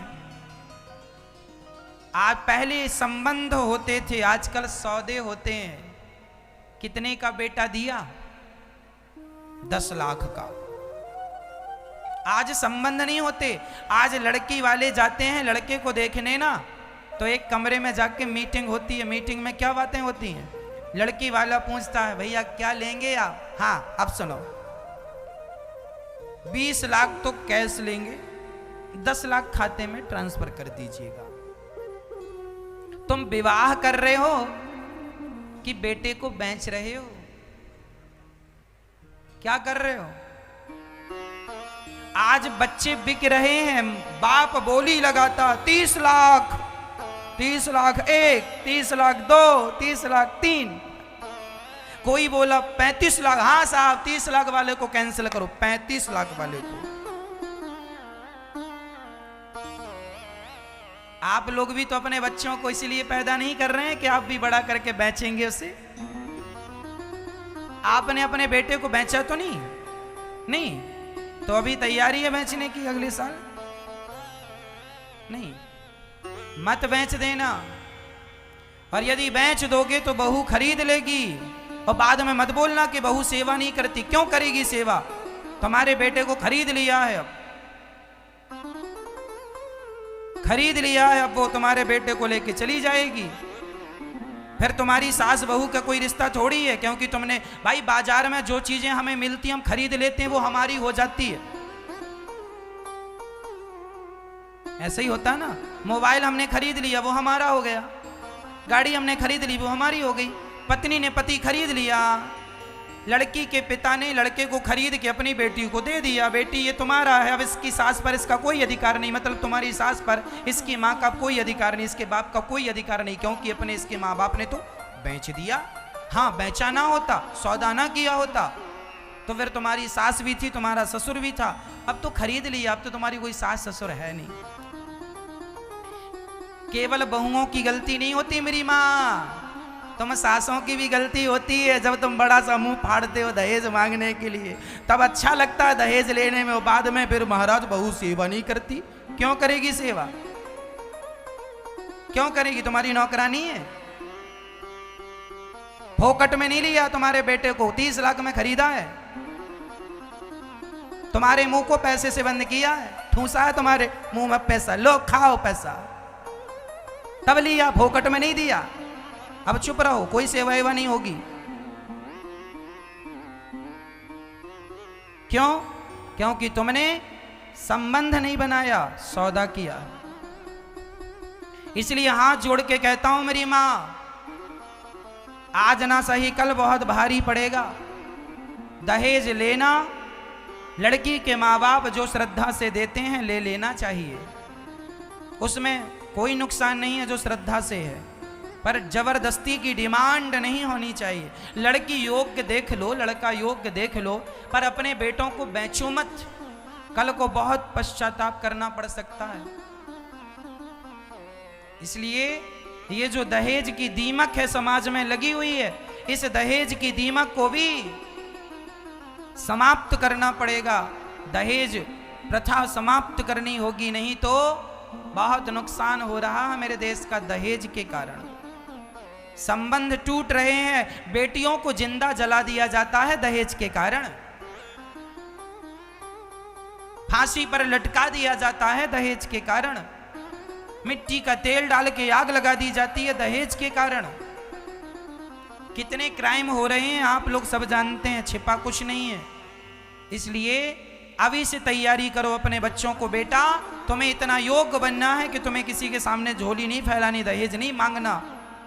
बेटी को योग्य बनाओ, बेटों को योग्य बनाओ, ताकि ये दहेज की दीमक सदा सदा के लिए चली जाए। और दहेज मांगने वाला व्यक्ति अमीर हो, उसके घर शादी ना करना बेटी की। अरे अपने पैरों में खड़ा कोई गरीब हो, उसको दे देना अपनी बेटी, वो कमा के खा लेगा, तुम्हारा जो भाग्य में होता है वो मिलके रहेगा।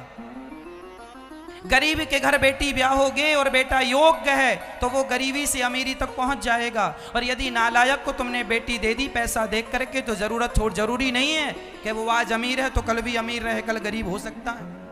इसलिए पैसे वालों को बेटियां ना देकर योग्य व्यक्ति को, योग्य लड़के को, टैलेंटेड व्यक्ति को बेटी देनी चाहिए। जो व्यक्ति ये कहे कि मुझे लेना नहीं, लड़की का पिता जो देता है वो स्वीकार है। सौदे खत्म हो जाएं, हम केवल इतना चाहते हैं, संबंध हो, सौदा ना हो। ये नारद जी कह रहे, तरुणी प्रभुता गे है, श्याल को बुद्धिदायक, कन्या विक्रियणे लोभात् दंपतीनां च कलकनम्। इसलिए सावधान। नारद जी कहते हैं, मैं वृंदावन गया, जब यहां आया तो यहां मैंने एक अद्भुत दृश्य देखा। क्या दृश्य देखा? कि एक 16 वर्ष की कन्या बैठी है, एक बूढ़ा इस तरफ सो रहा है, एक बूढ़ा इस तरफ सो रहा है। नारद जी ने कहा यहाँ स्त्रियों का मेला है। जाने लगे तब वह 16 वर्ष की कन्या दौड़ कर आई और चरणों को पकड़ करके कहा, भो भो साधु क्षणम तिष्ठ मच्चिंता मपि नाशय, दर्शनम तब लोकस्य सर्वथा घहरम परम। महाराज एक क्षण के लिए जरा ठहर जाइए। नारद जी बोली, तुम कौन हो? महाराज मेरा नाम अहम भक्ति ऋतिख्याता इमऊ में तनयऊ मतऊ, मेरा नाम भक्ति है, ये मेरा बेटा ज्ञान, ये मेरा बेटा वैराग्य। ज्ञान वैराग्य ना मानव। तो ये बूढ़े क्यों हो गए? काल योगे ने जर्जर हो, काल ने समय ने इन्हें जर्जर कर दिया। अब कैसे ठीक होंगे? आप ठीक कीजिए। कहाँ की हो तुम? उत्पन्ना द्रविणे साहम वृद्धिम कर्णाटके गता क्वचित क्वचिन महाराष्ट्रे गुर्जरे जीर्णताम गता। कहाँ उत्पन्न हुई हो? उत्पन्ना द्रविणे साहम, हम द्रवण देश में उत्पन्न हुए। द्रवण देश हृदय। कहाँ पली बढ़ी? कान से, कर्नाटक। भक्ति हृदय में उत्पन्न होती है। कानों से जब कथा सुनते हैं तो भक्ति बड़ी होती है। और क्वचित क्वचिन महाराष्ट्रे, इस शरीर से कोई भक्ति करता है तो कोई नहीं करता, यही महाराष्ट्र है, शरीर महाराष्ट्र। और गुजरात में भक्ति बूढ़ी हो गई है। गुजरात क्या है? भजन के बिना जो रातें गुजर गई वही गुजरात है। ऐसे रातों में, ऐसे समय में भजन के बिना भक्ति जीर्ण शीर्ण हो गई। पर जब नारद जी मिले तो वृंदावन धाम मिला तो भक्ति फिर भी ठीक थी। वेद वेदांत का घोष किया नारद जी ने, पर उनकी मूर्छा दूर नहीं हुई। तब कहा सत्कर्म करो आकाशवाणी ने। सत्कर्म की खोज में नारद जी बद्रिकाश्रम गए और वहाँ 4 संत मिले, सनक सनंदन सनातन सनत कुमार। चारों ने कहा भागवत सुनवा कर ही आप उनका दुख दूर कर सकते हैं। नारद जी ने कहा मैंने वेद पुराण सुनाया, दुख दूर नहीं हुआ। वेद वेदांत घोषिष्य गीता पाठिर मुहुर्मुहु, तो दुख दूर नहीं हुआ। तो क्या भागवत जी से होगा? बोले हाँ, दूध से ही घी निकलता है, पर जो काम घी कर सकता है दूध नहीं कर सकता। दूध ही जन्मदाता है घी का। उसी प्रकार वेद पुराण से ही भागवत निकली है। जो काम भागवत जी कर सकती हैं वो काम अन्य ग्रंथ नहीं कर सकते। सर्व वेदेतिहासानाम सारम सारम समुद्रतम, सबका सार भागवत है। 18 पुराण मत सुनिएगा, केवल भागवत सुन लेने मात्र से 18 पुराण सुनने का फल मिल जाएगा। अलग अलग सुनने का समय नहीं है तो एक सुन लीजिएगा। वेद मत सुनिएगा, समय नहीं है तो वेद ना सुन पाइए, तो भागवत सुन लेने से वेद सुनने का फल मिल जाता है। वेदों का अर्थ भागवत है, पुराणों का अर्थ भागवत है। यदि वो सुनने का समय नहीं है तो ये सुनने का समय, इसको सुन लिया सब सुन लिया, इसके बाद कुछ बचता नहीं है। भागवत जी के बाद कुछ भी बचता नहीं है। भागवत सर्वश्रेष्ठ है। इसलिए नारद जी को सनकादियों ने कहा चलो हरिद्वार, हरिद्वार की पावन धरती पर, पावन धरती पर कथा प्रारंभ हुई और सिर्फ कथा की महिमा गाई।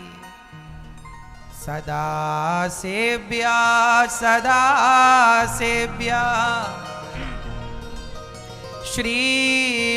श्रीमद्भागवती कथा, यस्याः श्रवण मात्रेण हरिश्चित्तं समाश्रये। भागवत कितनी बार सुननी चाहिए? बार बार। बार बार क्यों सुने महाराज जी? कपड़े में एक बार साबुन लगाने से दाग नहीं छूटता। बार बार जब साबुन लगाएंगे तो अपने आप जन्म जन्म के पापों के जो दाग इस शरीर रूपी चादर में, मैली चादर ओढ़ के बंदे द्वारे कैसे आऊं? ये शरीर जो मैली हो गई है, चादर मैली हो गई है, इस मैले शरीर में यदि बार बार सत्संग का साबुन लगाएंगे तो अपने आप जन्म जन्म का मैल धुल जाएगा और ये काया, ये मन, ये बुद्धि निर्मल होके भगवान को स्वीकार कर लेंगे, ईश्वर से स्वीकार कर लेंगे जब आप समर्पण करेंगे। तो कथा प्रारंभ हुई, सनकादियों ने जब महिमा सुनाई तो भक्ति महारानी प्रकट हो गई। महाराज भागवत सुन के तो मेरा सारा दुख दूर हो गया। भागवत श्रवण करने मात्र से मेरा सारा कष्ट दूर हो गया। अच्छा, अब मैं बैठूं कहाँ? संतों ने कहा ये भक्तों का हृदय खाली है, जाओ सभी भक्तों के हृदय में जाकर के बैठ जाओ। तो जो कथा प्रेमी लोग हैं ना, इनके हृदय में कौन बैठता है? भगवान भक्ति महारानी बैठती हैं। भक्ति महारानी बैठती हैं। अच्छा, हाँ। नारद जी ने एक प्रश्न कर दिया, गुरुदेव हमें एक बात समझ में नहीं आई। हाँ हाँ पूछो। कोई पापी व्यक्ति कथा सुन के मुक्त हो जाए तो आश्चर्य नहीं है, कोई पुण्यात्मा व्यक्ति कथा सुन के मुक्त हो जाए तो आश्चर्य नहीं है। जिसने जीवन भर पाप किया है, कैसा पापी व्यक्ति कथा से मुक्त होगा? बोले हाँ। ये माने वह पाप कृतस्तु सर्वदा सदा दुराचार्य विमार्गे गाः क्रोधाग्निदग्धः कुटिलाश्च कामिनः सप्ताह यज्ञेन कलौ पुनन्ति ते। कितना भी बड़ा पापी क्यों ना हो मैया, भागवत सुन के वो तर जाता है। कोई तरा, हाँ, धुंधकारी नाम का एक व्यक्ति तर गया। धुंधकारी कौन? धुंधकारी के पिता का नाम था आत्मदेव। आत्मदेवः पुरे तस्मिन् सर्ववेद विशारदा। सब वेदों के ज्ञानी एक पंडित जी तुंगभद्रा नदी के किनारे रहा करते थे। पत्नी का नाम था श्रीमती धुंधली देवी। आत्मदेव जी बड़े प्रेम से रहा करते थे। उनके कोई संतान नहीं थी। गांव के लोग, नगर के लोग, रिश्तेदार बड़े ताने मारते थे, बेटा नहीं है, बेटा नहीं है। आत्मदेव जी बड़े दुखी रहते, भगवान से कहते विधाता एक बेटा दे दो। पर इतना पुण्य करने पर भी कोई पुत्र नहीं हुआ। उन्होंने सारे अनुष्ठान किए पर बेटा नहीं हुआ। याद रखना मैया, जो चीज भाग्य में ना हो उसके पीछे मत पड़ना। ईश्वर ने जो तुम्हें नहीं दिया वो तुम्हारे अच्छे के लिए नहीं दिया। ईश्वर जो नहीं देते ना उसमें तुम्हारी कोई ना कोई भलाई होती है, पर हमें लगता ही नहीं, हम समझते नहीं इन बातों को। महाराज जी, एक आदमी के बेटा नहीं था, शरीर बूढ़ा हो रहा है, बेटा हुआ नहीं। तो उस व्यक्ति ने एक बच्चे को गोद ले लिया। सुनिएगा, एक सत्य घटना बोल रहा हूं। ईश्वर ने उसे बेटा नहीं दिया तो उसने किसी आश्रम से जाकर एक बच्चे को गोद ले लिया और अपनी सारी प्रॉपर्टी उसके नाम कर दी बच्चे के। और जब बच्चा बड़ा हुआ, पत्नी को लेके आया तो उसे पता चला कि ये मेरे असली माँ बाप नहीं है, इन्होंने तो मुझे गोद लिया है। उस बेटे ने उस बूढ़े आदमी को, बूढ़ी माँ को, बूढ़े बाप को घर से निकाल दिया, चलो यहाँ से। अब उसके नाम पे प्रॉपर्टी हो गई है, निकाल दिया। अब बूढ़ा आदमी रोता फिर रहा, भैया भैया भैया मेरा कोई नहीं बचा, कोई नहीं बचा। बेटे को गोद लिया, बेटे ने निकाल दिया। क्यों लिया गोद? भगवान ने तो तुम्हें सुखी रखा था, अपने हाथ से दान पुण्य करते, क्या जरूरत थी आफत मोल लेने की? बहुत होशियार बनते हो, अब भोगो। पहले सुखी थे कि नहीं? सुखी थे, जबरदस्ती ले लिया, अब दुखी रो रहे हो। ईश्वर जैसे में आपको प्रसन्न, ईश्वर जैसे रखें हमें वैसे में प्रसन्न रहना चाहिए। क्या बेटा बेटी के लिए रोते रहते हो, बेटा नहीं है, बेटा नहीं है? अरे भगवान कृष्ण ही जब भगवान को प्राप्त कर लेते हो ना, भगवान को पा लेने के बाद फिर किसी चीज को पाने की जरूरत नहीं पड़ती। एक भगवान को पा लिया, सब पा लिया। और सबको तुम्हारे 10 भी बेटा होंगे और भगवान को नहीं पाया, अपना कल्याण नहीं किया, तो नरक ही जाओगे। 10 बेटे कुछ करने वाले नहीं है। आज जिनके 4-4 बेटे हैं ना, वो माताएं गौरी गोपाल वृद्धाश्रम में रहती हैं। 4 बेटों के होने पर, 3 बेटों के होने पर, 5-5 बेटों के होने पर माताएं रहती हैं। एक बेटे की आप बात करते हो साहब, जिनके 4 बेटे हैं वो 4 मिलके एक माँ की सेवा ना कर सके, और तुम एक के लिए रो रही हो, बेटा हो जाए, बेटा हो जाए। जिनके हैं उनसे पूछो कि उनके साथ क्या हो रहा। जितने आंसू तुम बेटा बेटी के लिए बहाते हो, इतने भगवान के लिए बहाए होते तो कल्याण हो गया होता। लेकिन कौन समझे और कौन समझाए? रोना तो संसार के लिए ही है। हम कितना भी तुम्हें समझा दें, यहां से बाहर निकल के रोओगे तुम उन्हीं चीजों के लिए जिसके लिए रोते चले आए हो। कितने लोग ऐसे हैं जिनके बेटा नहीं हुए और उन्होंने अपना नाम अमर कर लिया। बताइए, स्वामी विवेकानंद जी का कोई बेटा था? बेटा था? नहीं। क्या स्वामी विवेकानंद जी को लोग नहीं जानते? जानते हैं। मीराबाई के कोई बेटा था तो नाम बताओ। कोई बेटा नहीं था। क्या लोग मीराबाई को नहीं जानते? अरे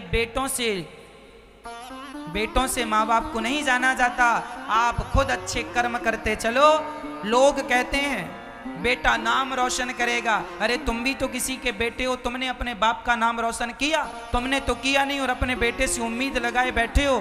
किसी से अपेक्षा ना रखो कि वो नाम रोशन करेगा। अपना नाम खुद रोशन करके जाओ, अपना हाथ खुद धर्म की ओर बढ़ाओ। अपना नाम खुद रोशन कर लो। मीराबाई ने अपना नाम खुद रोशन किया, स्वामी विवेकानंद जी ने अपना नाम खुद। ये लोग बेटों के भरोसे नहीं बैठे रहे, बेटा होगा वो नाम रोशन करेगा। तुम कब करोगे अपना नाम रोशन? तुम कब अपना कल्याण करोगे? भगवान से संबंध जुड़ जाने के बाद युग बीत जाएंगे, पर तुम्हारे नाम को कोई भूलेगा नहीं।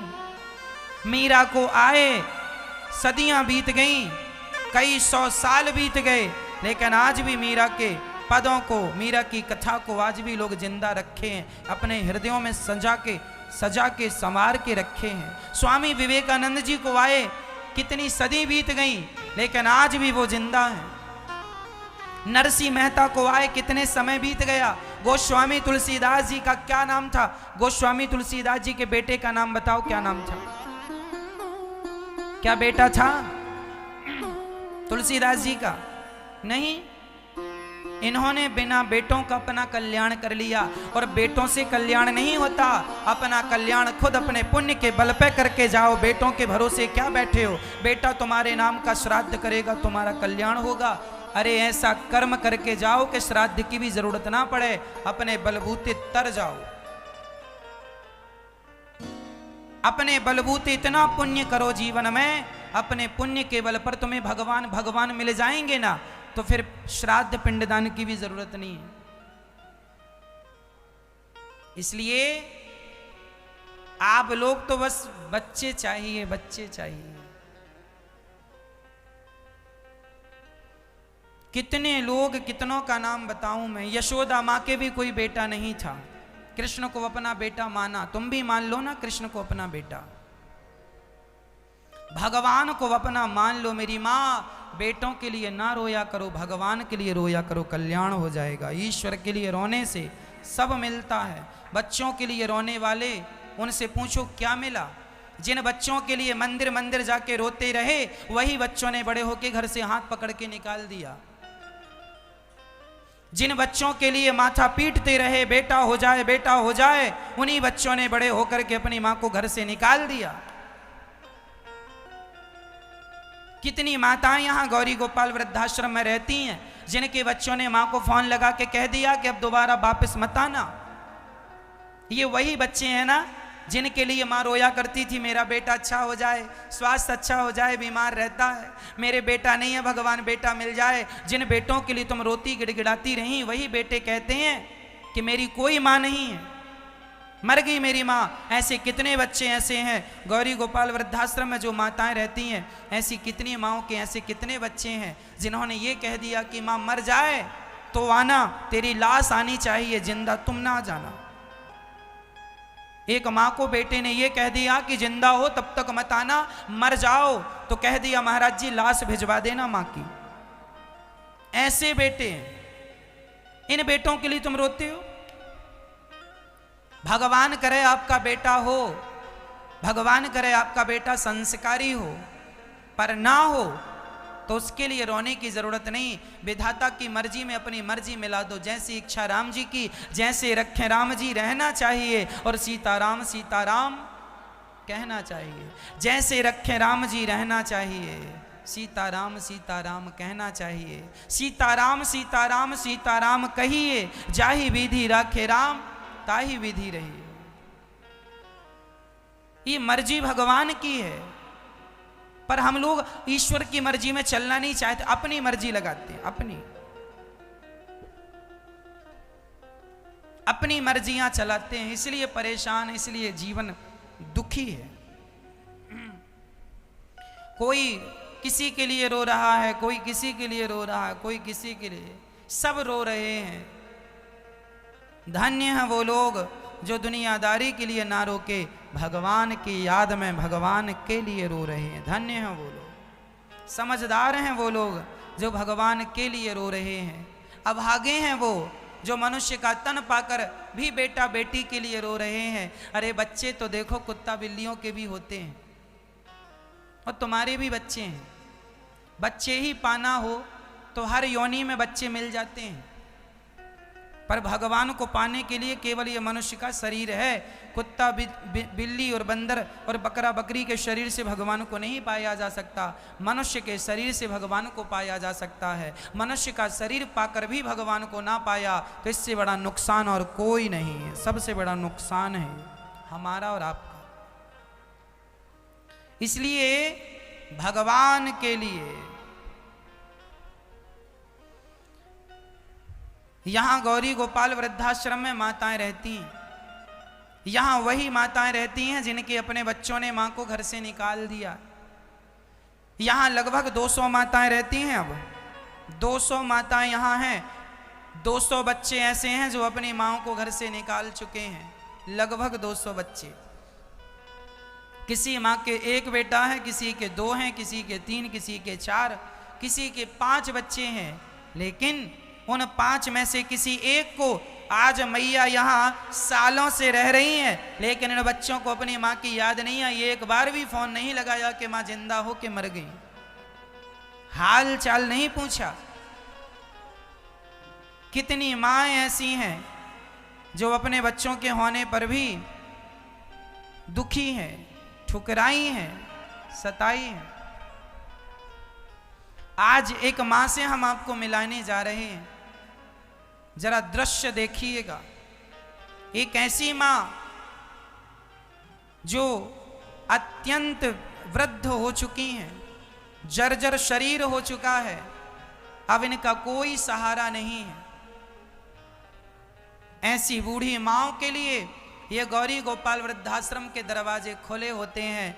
और मुझे बड़ा गर्व होता है कि ईश्वर ने हमें ये जिम्मेदारी दी है इन माँओं के आंसुओं को पहुँचने की, इन माँओं की सेवा करने की जिम्मेदारी दे रखी है। ये माँ देखिए कितनी वृद्ध माँ है। इन माँओं को क्या इस उम्र में यहाँ आने की जरूरत थी? लेकिन ऐसी कितनी माएँ हैं जो अपने बच्चों से सताई ठुकराई गई हैं।